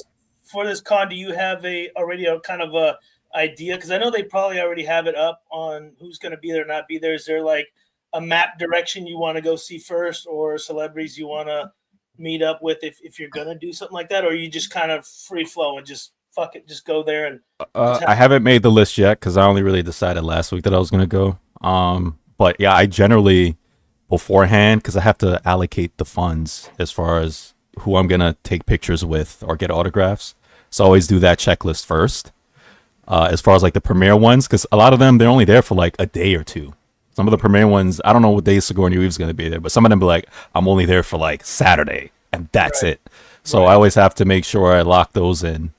And then the next tier, then I try to lock those in. And then there's the ones who are there the whole, like all 3-4 days. And those are the ones who are in that area where people can just go. And the line is not that long. You can just roll up anytime, like, wrestlers and stuff like that, where, I can just walk up. So I always make that list. And, I always go to shows too, the panels. okay. That's me. I don't know, like these guys when they go, if they just do the floor. I like panels, so I'm always in the panels. So most of the time, I'm probably not on the floor if I'm not in Artist Alley.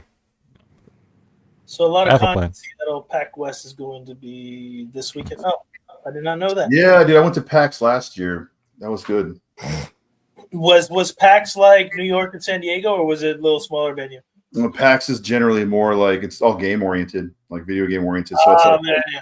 Okay. it's like a big independent studio thing. But it's like also a lot of anime.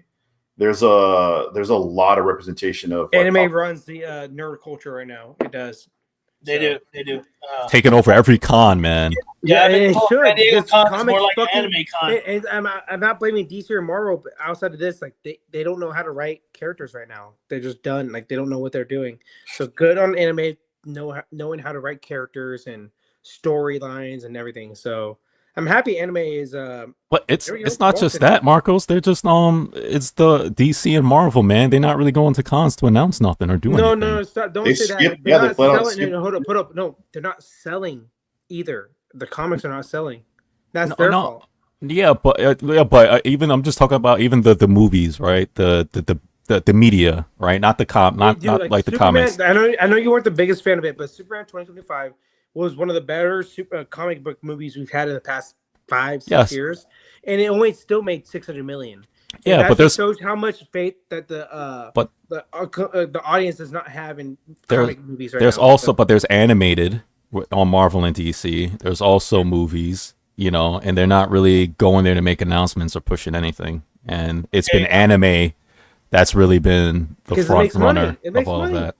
Okay, I'm gonna have to kick Walton out of here because he's telling me that DBZ is terrible and so is Pokemon. He's gonna have to go. I would say this. I'm low key kind of with you though, Walton, but at the same time, You're gonna have to go too. I know. I Give him the know, boot. Walton, let me just say this. Give him the let me boot. just say this. I get what you're saying, but you gotta respect the OGs, and like DBZ and Pokemon are the OGs. And what Oda said, the greatest of all time, One Piece creator. Thank you. Okay, I said, agree with you. I agree with you now. what the greatest of all time said is like there is no One Piece without Toriyama with DBZ. So he said he learned immense amount of knowledge from Toriyama due to DBZ. So there's no One Piece, which is the GOAT, obviously, without DBZ. So you got to respect your elders, man. Besides Roger, Will and Freddie. So Well, One Piece is on the same track as The Simpsons, man. At what season will you end?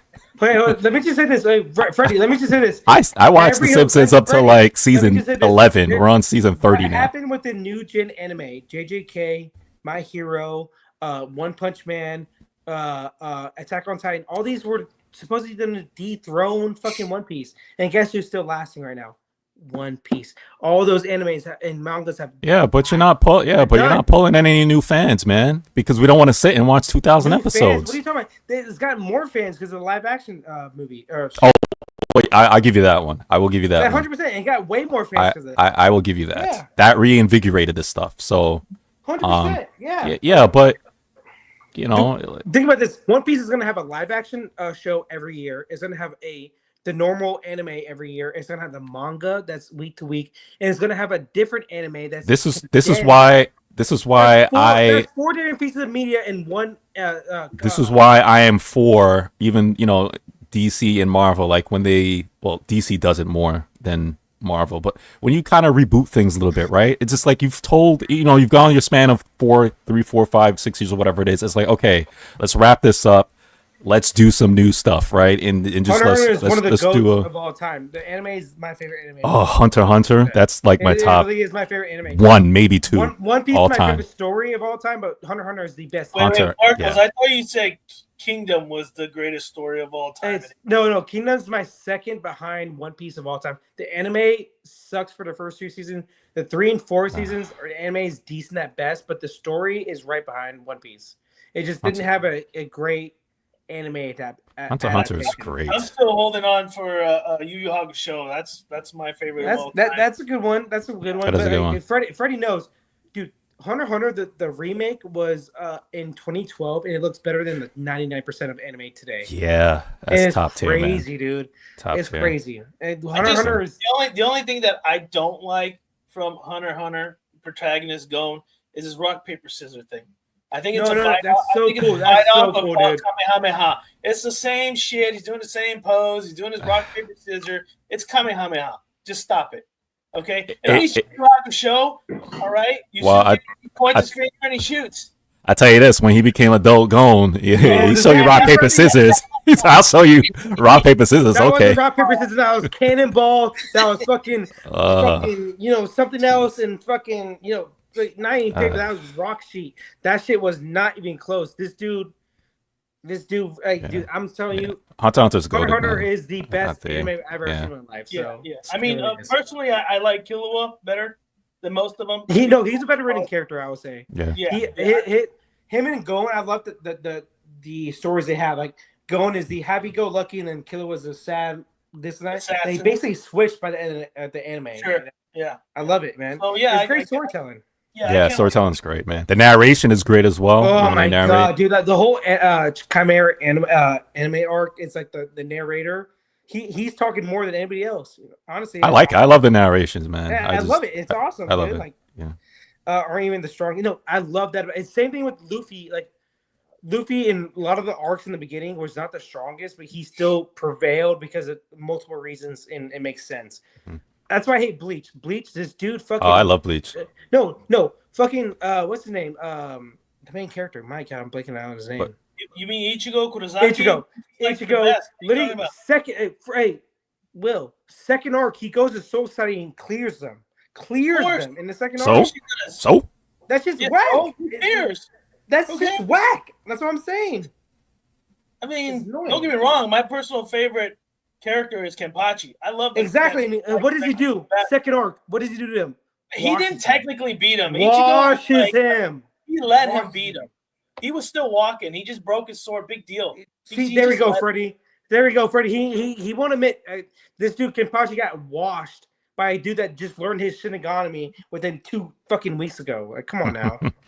I'll tell you this, Marcos. Like I told you before, if they redo kind of like I think what they did for Dragon Ball Z, right? If they do the One Piece, like and tell it, and cut stuff, yeah. If they do that, because like I said, that's my only knock. I'm not gonna sit through 2,000 episodes. Me being, I could have watched 12 animes by now. But if they redo it, right, and then I will watch One Piece. I will watch Netflix is definitely doing. It's called The One Piece. It's gonna be about 25 to 30 episodes each season. So they're gonna do it. But let me just say, I would just say this though, real quick, is that I'll just like F One Piece. No, but I would just say this real quick, is that the meme is everybody that doesn't watch One Piece is like, 1,000+ episodes is too long, and everybody that does watch One Piece is like 1,000+ episodes is not enough. So that's how like the One Piece like fandom is, honestly. It's just not something somebody like me like can just jump into. I get it. It's annoying. I get it. Like I said, the One Piece show will be for you. It's Netflix. It's me. higher quality animation, and it's going to be shorter and paced better. So we'll see. Yeah, we'll see. But yeah, I don't know. I mean, unless they do it like Demon Slayer and they start doing no, like they literally said it's going to be a Demon I Slayer like that. version of One Piece. That'd be good if they do Yeah, that. that's going to be shorter. I'm actually condensed.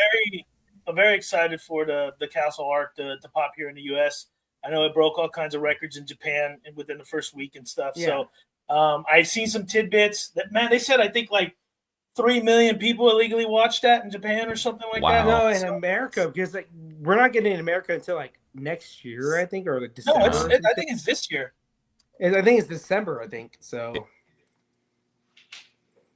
Roger doesn't understand anything. He doesn't know true media. That's why he doesn't know anime, which is true media. Hold on, I'm not listening to you. Hold on a second. I'm writing something down. Roger kind of got lost. I know we kind of stopped, Freddie. No. By all means, this is shenanigans, right? I evaluate. You have no idea how many times I do look at anime, and I see all the options, and I'm like, what should I get into?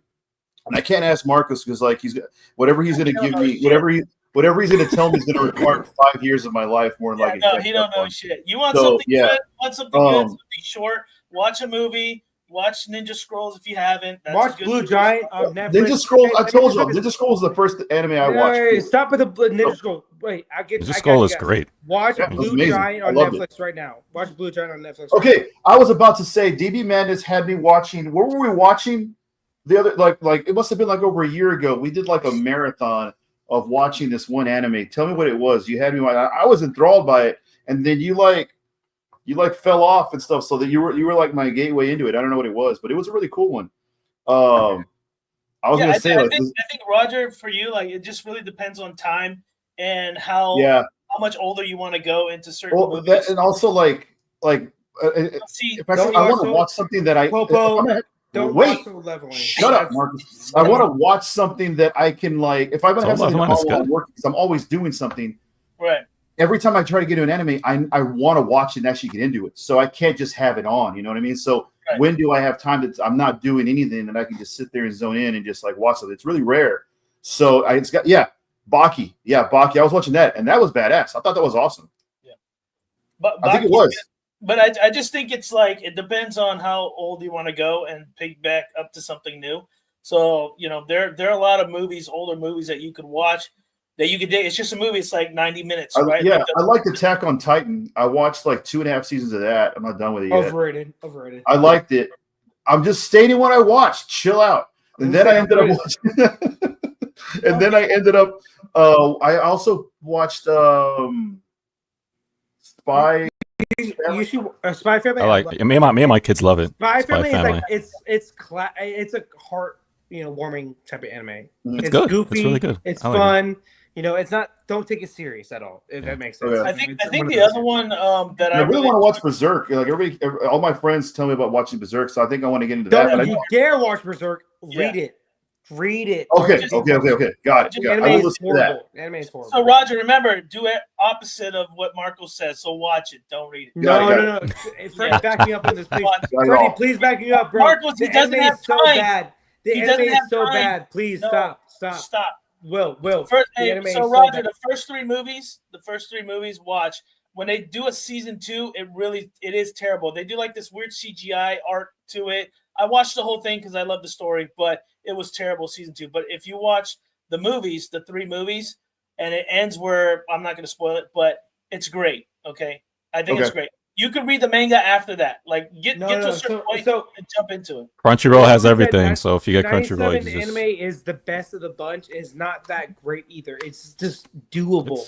It's fine. The other animes are fucking so bad, dude. Just read it. It's fine. At this point, just read it. It's so bad. It's not that. From a guy, it is that bad, dude. When it first came out, One Piece is the worst art ever. He's talking about. I never said watch the anime. I said just the story. And One Piece is the best of all time. I've always said that. Yeah. Same with Kingdom. Kingdom's number 2 on my list, and Kingdom the anime kind of sucks for 2 seasons. Yeah, but the story overall is the best out there. So. But for time purposes, Roger. Yeah, I said time purposes. Movies. Watch that's a lot of Hunter. I just said that. I said that earlier. You guys not listen to what I say? I said No. Hunter No, is the no. best anime. Freddie, All 2000 and late. Yeah, you we guys don't have listen dumb to or you. something. Like it's been like this for weeks. He comes in here every week like Rodney Dangerfield. No respect. Nobody listens to me. No respect. I mean, I'm not against somebody reading the source material, but he's talking about watching right now. He's like, I don't want to. He ain't trying to read right now. He just want to watch some anime. I read. I have literature. You know, it's fine. I'll check it out. But like, it is harder for me to consume because like it's even more engaging to be because like I want to be in a place where I can sit there with my reader's coat and my pipe. Sit next to the fire. Yeah, because I'm selective when I read. I'm selective when I read some of this. I can't read everything, man. It just, I got an example. Here's an anime you can watch, Roger, while you're working, and it's a good anime where you don't have to literally visually keep looking at it, and that's Free Ren on Netflix. Oh. The story is so good, but there's not like crazy actions where you got to pay attention and all this other stuff. It's a nice story. Yeah. I mean, Freddie, I know your kids like that anime as well. I loved it. They loved it. 2 seasons. I would say season 2, last 2 episodes or last 3 episodes where there's some really action-packed stuff going on, which is great battle. But the rest of it's more story-based and more in-depth of the story of that particular character and her group at the time. Really good anime for you can like work and watch and work and just kind of listen into it, right? I'm not saying it's the best ever, but I'm saying in terms of what you need to kind of pick up on anime and not have to really focus on it 100%, Free Ren would be the way to go. What about between Chainsaw Man and One Punch Man, right? Like, which are the neither. Stop. Neither. I'm a One Punch man. I know that's why I said neither. That's why I was saying neither. Season 3 coming soon, hopefully. But so the first season was done by a really good animation. First season was great. Second season was done by an animation company that does not. Was not as great. It sucks. This is One Punch Man. You're talking about, right? Yes. Yeah. It was so good. It just it wasn't up to par with the first as far as animation. Roger, please. There's one anime that One Punch Man is great. It's great. Stop. You want to watch an anime that's relatively short? Is Hunter x Hunter, 100%. And if you read One Punch Man, the artwork is incredible. No, but the thing is, Freddie, they have like the original edition and then like the guy that does the redo of like the. Oh yeah, no, I know. Yeah, no, you can do One Punch Man. I mean, but you kind of want to watch it. It's very funny. It's a fun anime. Regardless of who did what for season 1 and season 2, it's still great. One Punch Man makes fun of it's the comic. I mean the hero tropes, man. It just it makes. That's why I like it. It just makes fun out of heroes. As an American nerd guy, My Hero is a pretty good one too. My Hero Academia. Yeah, I mean, stopped because it has heroes. That's what I'm saying. For Americans, it's easier for people in America to get involved in that. And Naruto. That's the first one I watched with my kids, so I can't talk bad about that. I love My Hero. Well, is it the best of all time? No, but it has some of the best stuff in it. I would say for new shonen, I would say that. Yeah. Yeah, and for Chainsaw Man, Roger, there's no season 2. I think they're doing a movie. No, I hate Chainsaw Man. It's very raunchy, Roger. Chainsaw Man. It's very raunchy. If you like raunchy anime, I can't get into it, Roger, because his whole motivation is getting boobies. It's annoying. Yeah, it's a grab. It is so bad, bro. That's I just see a lot of references. I see a lot of references to them, like in pop culture. I see I've seen statues and stuff. I've seen some other forms of media of it's these fun. Anime. So it made me like, I was like, I'm curious about each. Turn your brain off, Roger, and watch Chainsaw Man. That's what it is. You're not going in for look, man. It's fun. It's fun. But the artist, Walton brings up a good point here. I've heard a lot about Naruto. So Naruto. Yeah, that's very long. I mean, if you're talking about long, it's very long. It's good. It's good. It's not as bad as One Piece. It's around 900 episodes. I approve. Oh, here we go. Yeah. Stop the One Piece. We're done with One Piece. We talked about it earlier. We know all about it. It's the GOAT. My bad. It's outlasted Naruto. It's outlasted Dragon Ball Z. It's outlasted JJK. It's outlasted My Hero. It's outlasted every other. What are you talking about?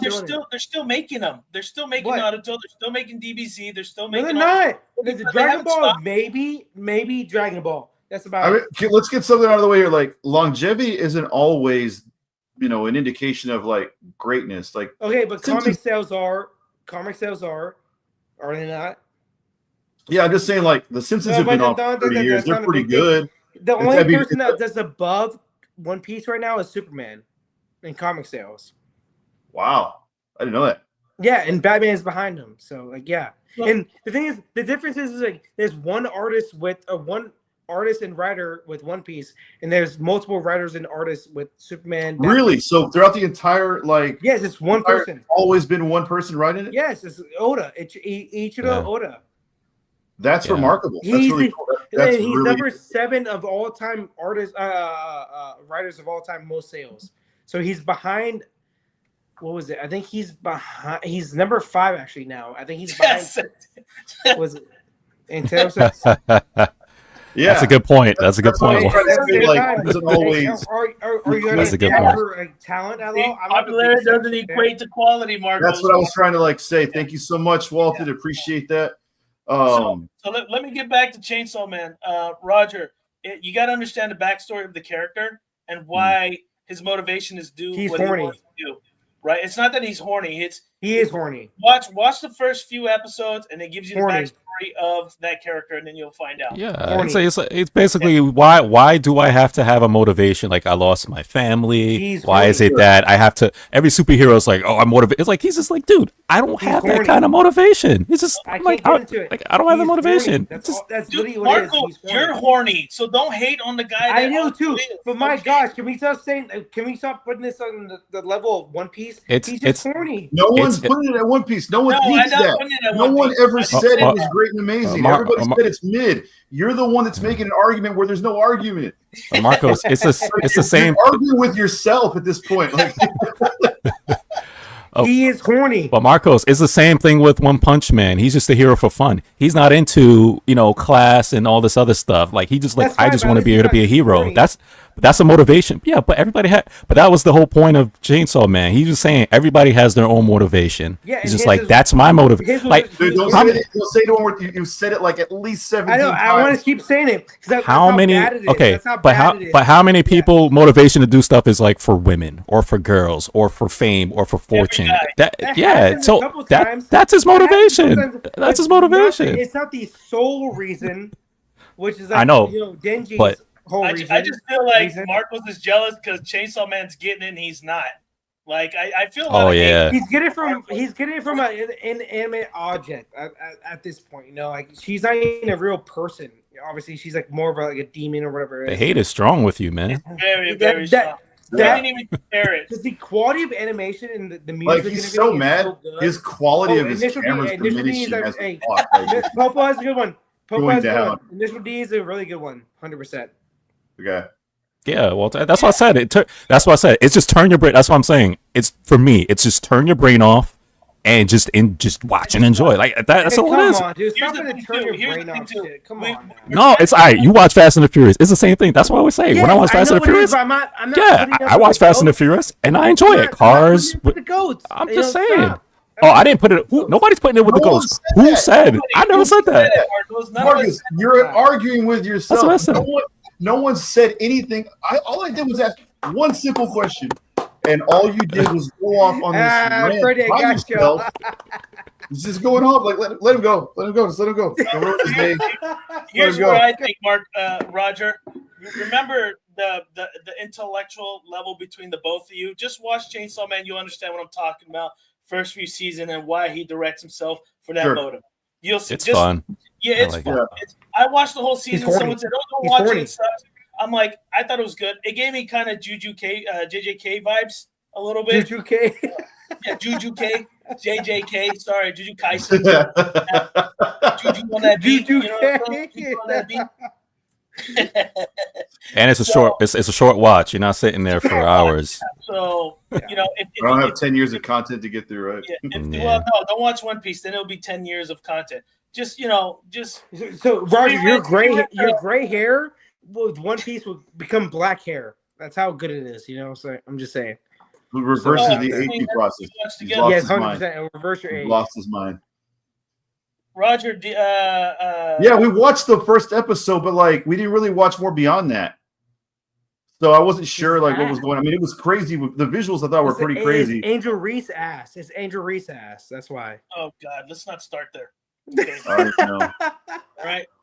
I'm more of a Sophie Cunningham myself, but if you I'm all Cunningham. I'm team Cunningham. Team Cunningham. Yeah, 100%. Just message me later, Roger. We'll talk later on the phone. I'll give you some advice. Let's keep Marcos for once a week. Okay, let's not fuel that fire. Yeah, he's in rare form tonight. But I'm I know on we're point. kind of I'm on jumped point. on the whole anime jump thing.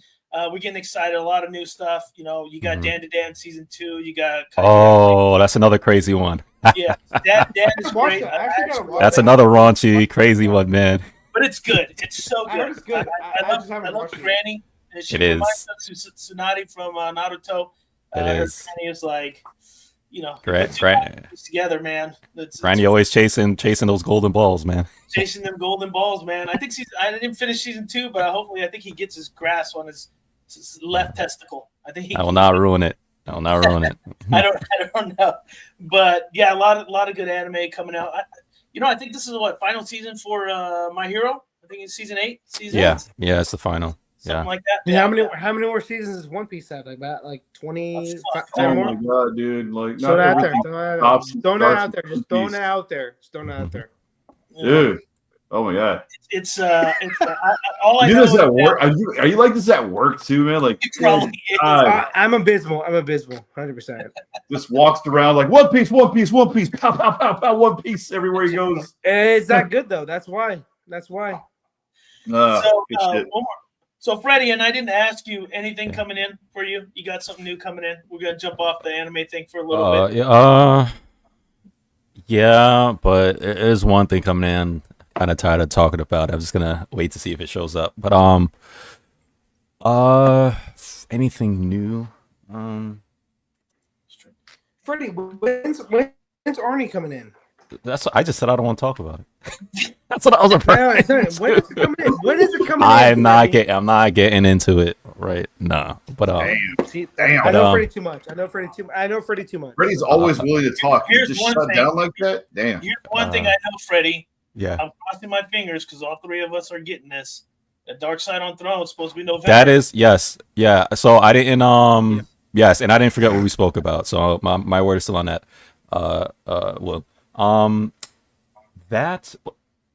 That's coming, but I see. But wait, is it this soon? Is it this year? November. That's what I'm told. Oh snap! Okay, I never put, when people ask, I don't really put it on my list. 'Cause I'm thinking it was like Q1 of next year. That's what I thought. I hear I don't even know where it's coming, where it's getting put at, but yeah. Yeah, shipping's November potentially, and you know if you're doing sea shipping, it's like so probably January of next year maybe. Okay. Do the sea shipping. Hopefully for me they send it before Chinese New Year's, or else you're fucked for another month. Yeah. Piece for another month. I think my biggest problem right now is the box. Like I think I could find something where I got space, but the boxes are gonna. That's my problem, man. Which is why I've canceled a few pieces. Make like a cool little fort or something like you were kids. You could probably make a dining table out of it if you stack them. Oh my gosh! Just put a little thing over it. Eat off of it. Just don't spill nothing on it. Yeah, people. Right? Yeah, people who don't have a full setup display, that's what you do. Unbox it, put it on the box, put a curtain over it or a sheet, use it as a stand, the statue up. Yeah. So Walton's correct. You don't want your pieces being painted or put together during Chinese New Year's because forget about it. When it's getting close to the end of the shift, workers start slipping. Yeah. But let me go back one more time because Freddie, you didn't give me your opinion on this, and I didn't show the rest of this piece. Let's get back to Morph here real quick. Oh yeah. Oh my God! Like this was like an hour ago, I think, right? Just about like 40 minutes ago. But okay, what I said was giving me Joker vibes. What do you think, Roger, in terms of the portrait? Comic accurate with Morph? The one thing I'm getting villain energy from it from both portraits give me villain energy, including like the pose. So I think for me personally, I think it would have been nice to have a alternate of it's good and bad. Like if we have the villainous form of him, which is here, but then we also have the other face has more, I don't know, more of a cheeky kind of look to him as opposed to like more of like this more. It still has kind of. He's got some Voldemort kind of like vibe kind of going on. You know what I mean? I see it. Yeah. So I'm getting those kind of vibes. It's purely in the eyes. It's all about like how his brow is curled a little bit and the smirk. Yeah. So over here, he looks like he's looking for the boy who lived and shit. So I think, like, I like the claws. I like having the alternates, the arms and stuff, the cool swap outs. But like, I for sure, like I said, I think I would have preferred to have a little bit more of the nicer, more in this face, or like I said, the more playful looking version of him in his face here. How do you feel about the transition from the arm, like when he's morphing? So, transitions are interesting. Like, what's the coolest way to do that? Like, there's been some cool ways of how they depict Mystique and how her skin kind of like, it ripples and stuff, but they went more like snake-like, right, in the movies. But I've even seen versions of it where there's like a little glow or like there's some type of like, I don't know, a different coloration going on and where it's happening here. Whereas on the jacket, it feels more like it's tearing. It feels more like it's like, or it looks like tearing leather as opposed to an actual transition in form. Again, that's one of those things where it's like, how do you interpret that? What's the artist's interpretation of doing so? Like, how do you depict that? So I don't know. I don't know what I would have done differently, but I don't know if I would have gone with the vibe of it looking like it's tearing off of him. Yeah. You know what? Maybe if there was less of a transition, because you could see a higher and lower like actual indentation of it. Yeah. If it bled into it and formed off of it differently, like if it actually like more. I was about to say if it morphed into it more like that. I know. I caught it. So whatever. Nice. But yeah, maybe if the leather texture transition to smooth to the arm as to having it like two separate pieces. I'm trying to think of a way that maybe I would depict it. But again, that's like more of that's an artist's interpretation. That's how like, I would do it. It's not necessarily an end all be all. I don't know what that is or what I would do. But yeah, it definitely has Joker vibes, or like, it definitely has a menacing face, the human one. But yeah, like I said, I think that's morph. We don't get a lot of morph, so it's cool to see. Yeah. What about you, Freddie? I know you came in a little bit later. What do you think of this particular piece? Is there an image you want to see? Yeah, can I see the base again? Yeah. Let's zoom in on that base right there.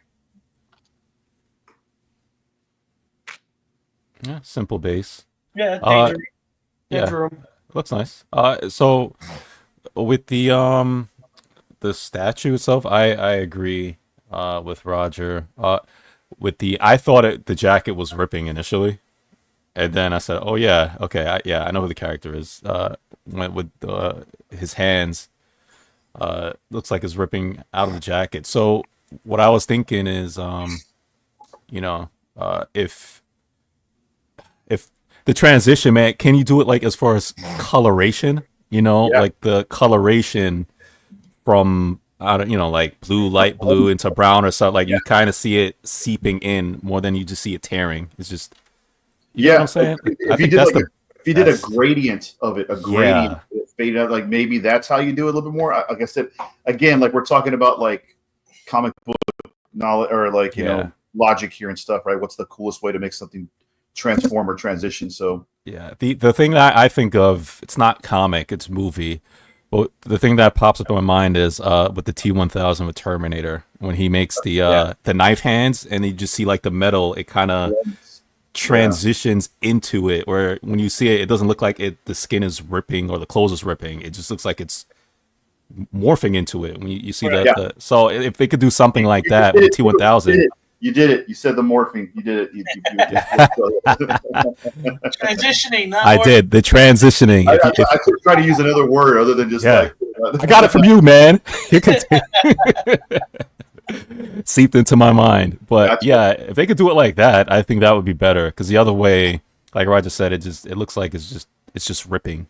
The jacket. But other than that, how would you? I mean, I'm trying to think right now what kind of Mystique and other characters that do certain things like that. Would it be more like a wavy thing, Roger? Like you'd make it kind of. I don't know. I do like he literally, like in the comics or in the cartoon, it's a smooth and seamless transition. It's literally like a metamorphosis. It morphs. It like actually just sleeks over.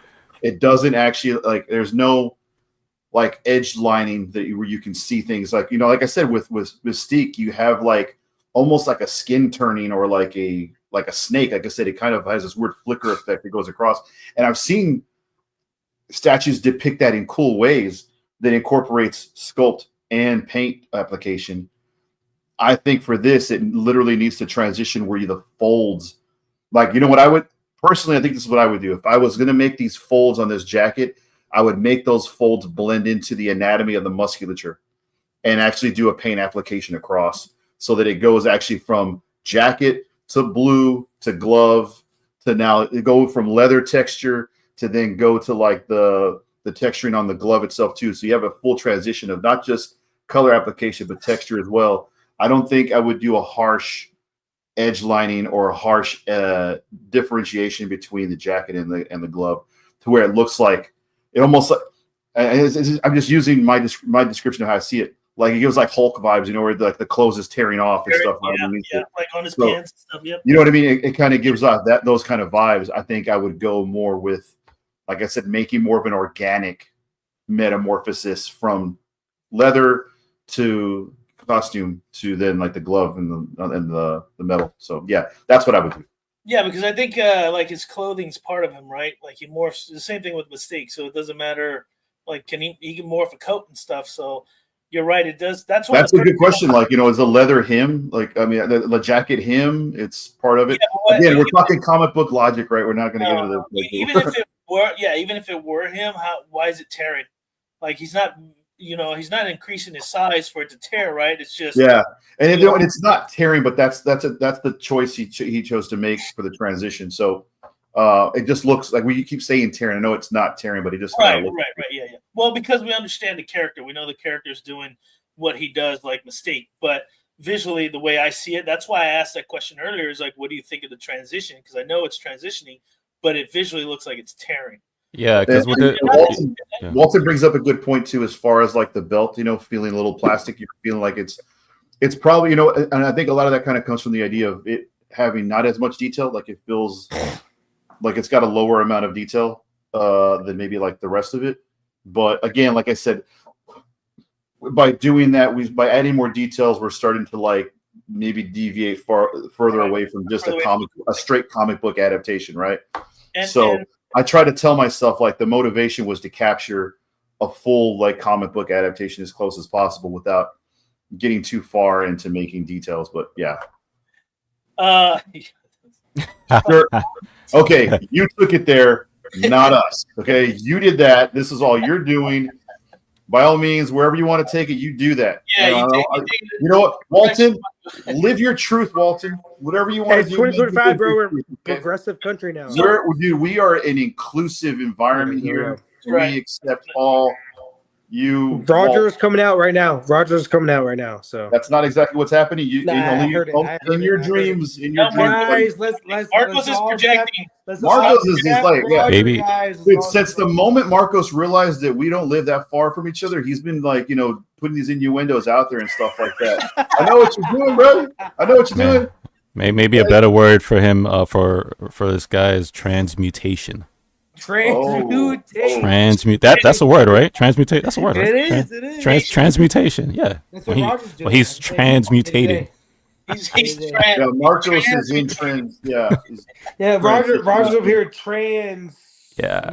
But here's one thing I do want to say based on what this piece and what we're talking about. This is minute stuff. Like us just talking about the piece, looking at the sculpt is very minute. Yeah. Whether it's transmutation or however it's going, it's just something we're looking at in terms of the piece. Yeah. It doesn't take away from the greatness. There's not any more. Yeah, like I said, all this shit's our opinion, man. That's all it is. It's like a great piece. It's a really solid piece. It's opinion until we don't got a lot of morphs. My words are facts. That's about it. So I mean, shit, you got more forges than you got morphs. You know what I mean? I do have a question about the morph statues, because I don't know how many there are out there, but the ones I have seen, the 2 or 3 maybe, I've only seen him do Wolverine transformations. Yeah. You know, is there any, again, because you talk about like Sentinels and stuff like that, granted there's not a lot of morphs, but is there one that another character that he can do or that he's done? I know he's done many, but that would be popular. That would sell, I guess, aside from Wolverine. again, it's the popular thing, right? Like to go with the safe choice of having like Wolverine claws, right? But he could easily have had, I don't know, he could have showed off part of maybe Gambit's glow, or he could have had a card or something like that too. Because if I'm correct, I think like Morph has the ability to also Magneto's powers too. Yeah, he gains. Yeah, when Morph actually changes, he actually is using the powers too. So that's a difference between him and Mystique. So he could easily like show other abilities. You know what's crazy is like, what's the difference between him and like Rogue? Because Rogue takes powers, obviously. Yeah, but physical form, she doesn't change. Like she's still. Yeah, she but obviously this dude Morph is way more valuable than Rogue. And they kind of just like glaze past that. They don't really like. They don't go into that as much. I'm just saying, like he honestly is like he has the downside of Rogue is obviously that she like basically kills somebody if she takes powers. Yeah. And like Morph kind of just like touches them and is like, "Hey, I'm good." Yeah, he's pretty OP, but they don't really like. And in the show, especially the last season, this dude is literally in it for like 3 minutes. I feel like it was crazy. I'm like, with Rogue, doesn't it take something out of her when she touches? Like, doesn't it take a toll on her? Yeah, she takes like life form basically out of her. Yeah. So can Morph. DB, so can Morph, okay? I don't know. Go on, he's not binary, DB. So like, visual value. Dude, if that's it, then like she's a horrible character written at that point, you know. So like, I don't know. I'm not the biggest X-Men fan, so everything I've heard from you guys is like this dude is just a better version of Rogue at this point. Like the cool thing about what they did with Morph in this last season is they used him as a way of also doing really badass cameos, which I thought was cool. Yeah. But there were a lot of characters in the X-Men world that we didn't get to see in full form, but Morph ends up using their abilities or turning into them in like the most opportune times, which is pretty cool. Would he be considered Omega level? No, he's not. No, being able to use their abilities, that's not. But neither is Wolverine. Wolverine's not. Yeah, no, but Wolverine's nowhere close to like he's like nowhere close. Yeah, to no, but let's say he uses. Let's see, he uses Iceman. Iceman's considered Omega level. Iceman's not considered Omega level. Yeah, he is. Yes, he is. He is. Yeah. But he's bisexual now, though, so I don't know. What's that got to do with anything? Dude, why does that? What are you, bro? What are you doing? Like, I just want to piss off Roger. That's all. No, dude, you're like trying to get this show canceled and shit, man. Like, good God, man. Marco setting people up, man. I got the reaction I wanted. I like, man.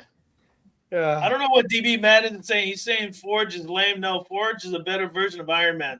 All right, DB. Okay. Nobody thinks that. Nobody thinks the fact that like there's no doubt. The fact that like Forge has to have a mutant ability to be just smart. No. Like that's it. Like he has to have a mutant ability to be Tony Stark. I'm gonna hit the writers. I'm gonna hit up the writers and just make sure Iron Man becomes a mutant. That's why. No, but hey, Roger and Will, you guys know I've been on the Forge is Zesty fucking vibe. You know, you guys, I've been on that shit. So. Oh, really? One Piece, and you haven't been on like every topic you hang on to in every single conversation. I'm always right. Don't even, bro. Don't even. I'm always right.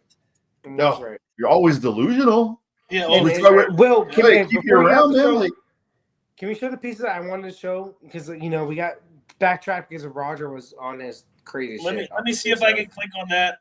Let me back out of here. It's in your fucking messages, dude. Come on now. No, I know it is, but I gotta back out of this goddamn screen here and find it. Forge is Zesty. Literally, Forge's mutant power is he's fucking MacGyver. Zesty. Like that's weak as shit, zesty. Bro. He's Zesty. Weak. He's Zesty. It's all good, bro. Marcos is telling me what you sent me is not available. One of them. Let me find the other one. Awkward. Everything you sent me is not available. I'm clicking every link here. I wish I could send shit because I can't. But he's tipsy. Yeah, I literally just clicked it and it's working for me right now. So. Yeah, it's not working for me. Let's see. Go to feed. I mean, is it because you're a minority? Or what's going on? Well, that's great. DB just nailed Forge. Right now. Yeah. I don't know. That's crazy. Let me hold on. Let me see. Let me find this guy here. Because you took it from somebody else's page and they posted. Yeah, it's like the anime statue. That's why I probably. While you are doing that, he brings up a good point. Forge is like, I can invent anything, but I can't even turn off create a Sentinels button. Like, what's up with that? You create a gun that can like wipe the slate clean. He's zesty. That's why. Wipe the slate clean of any mutant ability, but he doesn't have a power button for the. He's fucking zesty. It's pretty true. It's true. Freddie, I'm gonna send this to you. Let me see if Freddie. Yeah, none of it. Everything I'm clicking is like, let me go to feed and see if it'll freaking work. Wild. Freddie, let me see if you can post this up. I just sent it in to your personal message. You sent it? Yeah. I don't see it. Yeah, I see it now. Oh, I see it. Yeah, I see it. Guys, like, take it 2 seconds. Yeah, I see it. Forge's mutant power is IKEA. Boosh. There you go. He's zesty. He's literally an Ellen wrench. That's it.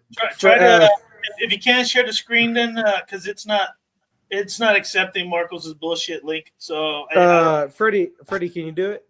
We're having technical difficulties if you haven't noticed. We've been having difficulty with Marcos all night. Will is because he's in fucking California. Get out of California, man. That's true. It's expensive for them links to click in over here. Exactly, man. I got charged right now of $1. So shit, you know. Yeah, well, the problem is with me, I get $1 and I pay 90 cents in taxes. So, you know, and I really don't like the fact that Forge's mutant powers is IKEA. Excuse me? Okay, he's fantastic. He's not wrong. Completely wrong. Same with Iron Man. Iron Man's intelligence is IKEA. Yeah, hold on. I'm just trying to, let me mute it. I got it. Hold on. All right, Freddie got it. Yeah, there we go. So Will's gonna be. Yeah, I need to mute this screen. He hates anime pieces, so that's what it is. What are you talking about? I wanted to show this piece for weeks too, like months actually, because I think it's a really cool piece. You're on the right show. I just got Freddie's got to share it so we can. I know. Freddie's over here fucking bullshitting, man. Jeez. Oh, here we go. There we go. Bring it up. I'm trying to. God damn it! Come on, Will. Stop yelling. I think this piece actually for unlicensed. It's an unlicensed piece. Look how much like detail is in this. Like, and like the light up feature is awesome too. Obviously, you know who Gojo is. Obviously, it's that Juju. Yeah, mm-hmm. But look, it that's switches. hot. Wait, is that? Wait, does it really have a screen? Does it really change in the background? Yeah, 100%. Wow. Freddie, you need this right now. You love Gojo too. How is anime statues doing this stuff in license? Dude, exactly. I've been saying this shit for months. Look at this. Like, when it gets that motion picture quality. How do they pull this stuff off, man? Right here. Put a little tiny screen in it. That is crazy. We got a price line on this? It's like $890. It's crazy. Well, that's it? That's the other thing I want to bring up. Yeah, let me look it up. Why do all these anime pieces cost less? And the thing is that I think that's shipped too. Let me look it up right now. Like 800. I might bump it up on my list just for that. Yeah, that screen idea is really tight for that particular piece. I've never seen that before on a piece. That's dope, bro. I love the motion quality. I think the motion behind it, you probably haven't, but there have been some pieces where you can change the visual. Yeah, dude, it's $745 on $745 shipped right now on one website. Man, that's innovation, man. The only thing I've seen close to that is like screens on a piece, like computer screens, and it changes. Other than that, something like this I've never seen before. Sume, I actually can send Freddie. If you look at the paint, Roger, beforehand, let me send Freddie one more piece. Sure. It's a Sume piece, which is a license company. Roger, what do you think of the purple on top of his coat, like the light? Dude, it looks like they painted. I love painted in lighting. I think that's really slick. It only works for certain pieces, but you can't do it to all of them. Like if you're gonna make like a comic book accurate something, or like an anime something like this, right? Where you actually paint in the directionality of lighting. Dude, I love when pieces do that because that's really risky. There's a lot of ways to get that wrong, right? And to nail it is a real triumph, I think, for a piece. It makes it stand out. I've seen people do this to pieces that already exist, like get them repainted, but add like directional lighting into the paint, and even a little bit of like hash marking to make it feel more comic booky, right?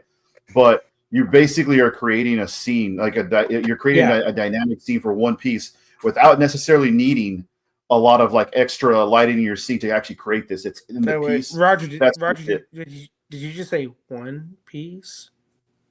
No, I'm pretty sure I didn't. No, yeah, I heard But you said. But Freddie, I sent you the He said a I sent you a single link. piece. I A sent you a single link, Freddie. piece, I sent you a link. I Yeah, sent you a I'll link. play it A now. single piece, and you interrupted the man. Okay, Gotcha. stop it. dude, he's like 8 drinks in. It's fine. Whatever we get, we get. Like it's fine. What do we got? Hey, but you know what? Yeah, I agree with you on that, Roger. With the paint, because I love the cell shading. When people grab anime pieces, they do the cell shading. Yeah, that's cell shading was really good. Yeah, I'm a real big fan of that. And Even when they go it really out, says a lot about the artistry of people because it's not easy to do. Like it's not something to. It's not like you just put a flat color and it's going to sell it. No, it takes serious effort. Can you get this full screen, Freddie? So there's like this piece is a licensed piece. Sume art, obviously, which we all know is for anime wise, probably top of the line. But Obito, yeah, 100%. And look at there's like a similar effect, I would say, with the last few. With the shenanigans behind him.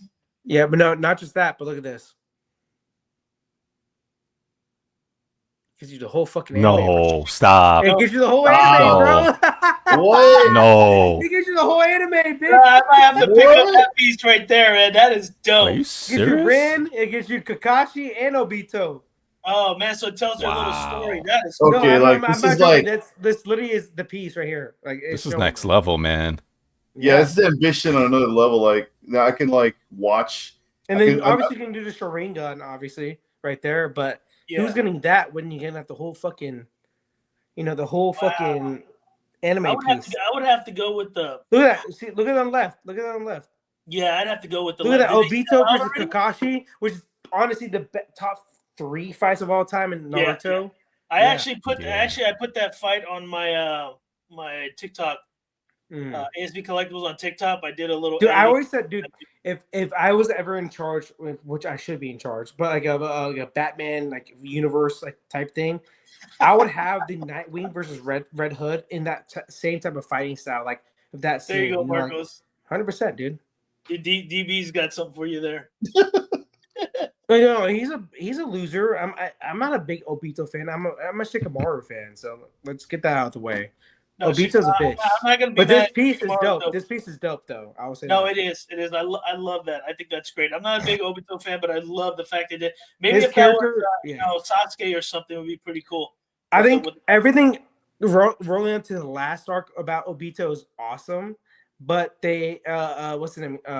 The Kishimoto just did not know how to end his like arc, if that makes sense. So, he became a pretty shitty character. But dude, when he fights Kakashi hand to hand, that's the it's top 3 fight of all time in Naruto. 100%. One thing I love about anime pieces, and it's something that I seek out. Like I look for reference to see it all the time because I get pleasantly surprised every time I see it. I love the creativity that anime pieces have in their bases. Yeah. Like there is so many well thought out movement, like the usage of powers, wind, elements, the way they use those to infuse like more storytelling beyond just a dynamic pose. Like you can have a dynamic pose that can sell your statue to begin with, but then they do dynamic poses plus like an exhibition of their powers and stuff too in ways that just blows my mind like every time. And then they'll have translucency, transparency, light up features. Yep. I'm a huge fan of that. And I would love to see more of that in characters outside of anime. I don't know. I don't know why they play pretty safe. I always say that about like DC characters with a lot of powers, like Electro, or not just DC, but what I'm saying, like Marvel and DC, like these 1/4 pieces are really losing like the creativity aspect about a lot of these pieces without the big base that makes sense. Like these anime pieces, I know they're 1/6 usually, but they're not going full on with the whole base concept, with everything behind them and all that stuff. So I'm always like torn too between like, do I want to make a piece that has a larger footprint, or do I try to get as much as I can out of a smaller footprint and add more interesting effects or details to it? Like, what's the best way to go? Like, or what's the most preferred thing? Because like, I can't imagine everybody's going to want to make like we talk about Prime 1 and their bases, right? Where it's like it feels like a third to almost half the statue. No one wants always a 30-inch wide piece for You know what I mean? So like Yeah. Right. So what's the happy So, like, medium? Freddie, Like, what what's about a you, good Freddie? happy What do you think footprint about that? medium Like, for pieces what do you like think? that? Well, I think for sure with anime, I think 1/6 is the sweet spot because then you can do the part because to have anime without powers, right? Even if it's simple, right? It's weird, right? Even if it's I'll just show a little bit of lightning or something Like, around yeah, him. I mean, it Shikamaru, could be the like, most shadow it could be the most shit. basic Oh, yeah. thing, but you cannot have an anime character and not somehow show their superpower, right? Yeah, there's no museum post like anime. Yeah, But there it's- is, and it sucks There most is. of the time. I would Well, say. I mean, look, You there's know, that You can Killua. you get by it sometimes. The Killua one. It's I think Sume Killua. I can't remember what part, but it's just electric. He's kind of and that's fine. museum. That's He's fine. kind of museum, and he's got a little Yeah. electricity. He's kind of like That's the Flash. fine. But a it's great- Ikigai too. You said Sume, that's the Ikigai, and it's not like the Yeah. best line. That's like the cheaper line. Yeah, No, but I mean, Sume just did one. Sume just did a Killua. I'm saying it's like an Ikigai line. Well, yeah. yeah, Which but is like you a still, very you still gotta deep show, line. you still gotta show, their and I think it's best when you can kind of go full out there with the light ups and, Yep. it doesn't have to be super big, but again, it's the best. You can show when you show the light ups and everything like that. Like we just saw, even just those two pieces. Dude, when I saw the it's Attack on Titan one that had the 3 characters and the I think it was the Beast Titan. Which one's the yeah, that's with Prime. It's a Prime 1 did those. Yeah, like seeing how expressive that base was and the action and the movement in it and stuff, like that blew my mind. Was that a 1/4 too? No, it was 1/6. Was it 1/6? Yeah, because to Usually do Prime- 1/4, Huge. yeah, to do 1/4. That's why I said that's 1/6 the sweet spot. Because to do 1/4 would be too big to do these kind of stuff with the anime. I think the 1/4 was the Beast, and then you're talking about the Levy one, right? Where Yeah, Levy- Well, Levi, there's the Levi, Levy one. Levi. There's the one that has the 3 characters. It's got a I did a review on the 3 characters. Yeah, I did that. Yeah. One. That Oh, was you're cool. talking about Prime One with the Armin and Mikasa. Yeah, I did that. That was at our boy Michael Reyes's spot, Tracy. But yeah, I did a review on that one. That one made me sweat because some things weren't pegging, and I'm like, I'm not breaking this. Yeah. We're gonna keep this shit out of it, So he was like, "Oh, I got it in. I just forced it." I'm like, "Well, it's your piece. I ain't forcing it. I'm sorry." But yeah, a lot of the times there are actually a few new Attack on Titans, and they're mostly 1/6. It's the Beast is the quarter scale, so technically you're buying a quarter scale of whatever Beast character that is, or whatever Titan character that is, and then the main character 6 scale, which is good, or 10 scale. It just really depends on the size of the piece you want to go. Yeah. Now if they can like you guys are saying, if DC and Marvel can, or even if the fan art group can figure out a way to put some type of story like that in the quarter scale, man, it'd make the pieces even better. But I think that's where anime pieces shine, right? That's what sets them apart from comics and all this other stuff. It's 100%. the base and the light up and stuff like that. When you see that, that's anime. It's different than comic and all this other stuff. So, to not have it, I feel like it's a little bit weak. It's like, yeah, you can have it, but it's not. Sure. It's the point in having an anime character. You're not showing what anime is all about. So, I mean, there are those third-party anime pieces that do have detail and they're very condensed. Yeah. You go to fnc.com and just look at some of their pieces. They're not extravagant large; they're more museum-esque, but there's a lot of story behind it. Even Ghostblade, right? Some of those Chinese pieces. Beautiful. All those are beautiful. The first one where she's on the staircase with the doves and stuff like that. Yeah. It's not that I've seen it in person at a toy store in a mall once, and I was like, oh, I expected it to be bigger, and it wasn't any bigger. It's like very beautiful piece. Now some of them are huge, like the piano. I know we shared that on the stream. Oh, I wish I could get that. Yeah, that's a massive piece. I think it's like 32 inches wide. That thing is massive. A very big piano piece for Ghostblade. Roger, if you haven't checked out Ghostblade, it's a Chinese, but that was a W-O-P, WAP. I think it's by that artist, but type in Ghostblade. It's literature first, and then he started making a lot of statues. Yeah. Very big in China. Really good story. And the art's fantastic. And I know you're an art guy, and so you really appreciate that art style. I'll check that out.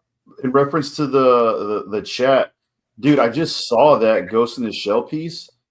I have so many questions, and I wish I could talk to like the company producing it, or just like the factory specifically producing it. Prime One. Well, no, the factory though, like the actual people working. Oh like, yeah, to do all that. I would love to see their method of making all the wires and all the pieces. There's like super thin pieces on it that look like they'd be a nightmare to try to ship and mold. So I'm curious. Like, I imagine that I don't think I couldn't have molded them. I would love to know the production of how they made that piece and how they mass produced it. Just because it looks amazing, but it does things that you traditionally don't see in statues because they're always afraid to do things that are one-off circumstances or might feel hard to ship because they're always worried about shipping things and breaking them. And I was like, how did they go about doing that? How did they go about executing it? I'm really curious. I think it looks amazing because it's 100% perfect, like the frame from the movie. Right. Man, that amazing shot. Personally, for me, I think they're going to do real wires. I can't imagine doing all of that casted, like you're saying. I think real wires would probably be the safest way to go. But even then, it's not just the wires; it's the part that break off of her body and stuff, like the actual like the skin part that actually goes with it. Like the wires, sure, I could see that as being something that they actually create, but like there's a lot of fluidity in the movement of it that just looks incredible. That's a good point. And Ninja Scrolls Dio, hell yeah, dude, that's awesome. So the only thing with that Ghost in the Shell piece that I'm a little iffy is the size of the tank as the base. 100%. That's the only issue I have. That thing is massive. But it's a great piece and it's a great topic when we start seeing it shipped to people, whenever it'll ship in 5 years from now. But I just want to just go through the chat real quick. I just want to thank Jimmy Walton for being on here. I know Mr. Popa was on here, DB Madness. Random Korean joined us as well. We know he loves the anime talk. Juan Ortega, Mr. Alan Kiefer was on the chat. Jimmy Martinez, Shit King was here. Who else was on the chat? Jimmy. I said Jimmy from Godlike. He was in the mix. Let me keep scrolling up. We had so many people join the chat. We had about 21 people come and watch the stream tonight. So thank you very much, everybody, for jumping on, and those that are on the chat as well. Now, who else? Oh, yeah. I can't forget Collector Zone Marcos himself. We had Bats was in the house as well. Thank you for joining and watching. Yeah, let's see. We had our great Freddie Bell Jr. join us a little bit later, and thank you, Freddie. Knight was in the house. Stanley was in the house. I think I saw Cypher. E-Man, thanks for joining in with us. Man, so many people jumped in. Yep, there's Cypher. And we do apologize for Marcos unneeded. Stop. We really appreciate him being on the stream. We are at the 2-hour and 36 mark, so it was, when we go past the 2 hours, because there's just so much stuff going on and good conversation and good shenanigans, and every little bit we do, Marcos gets a little bit drunker, so we really appreciate that. And like I said, thanks for sticking around and watching it happen. It's awesome. Yeah, thank you for sticking around and watching. Those of you that are going to watch later on, please watch through it because, man, this was a great stream. Marcos is asleep now. Oh, look at him. He's done. He's done. Marcos! Like he's gotten further away from the camera. He's just gotten he's just like little by little like this. But I do want to appreciate everybody for joining the stream. Thank you again. I'm gonna try to get maybe a statue to unbox next week. We'll see what happens. So again, thank you, Marcos Moro, for joining us. I appreciate the love, Freddie. Thanks for jumping in. I know you had your things and stuff going on, so thank you for you too. Sucks probably though, Freddie. Happy to be here. And our professional, Mr. Roger, for So Much 3D. If you haven't checked out So Much 3D, do it. So that's on a Facebook, professional. Instagram, ArtStation, anywhere else. And if there's any particular piece you saw here, if you like the morph, if you like the the high evolutionary or anything like that, hit me up, and I'll guide you in the right direction. Again, thank you for hanging out with us here at ASV Collectibles, and we'll see you next time. Peace. Thank you, everybody. Peace. Bye, guys.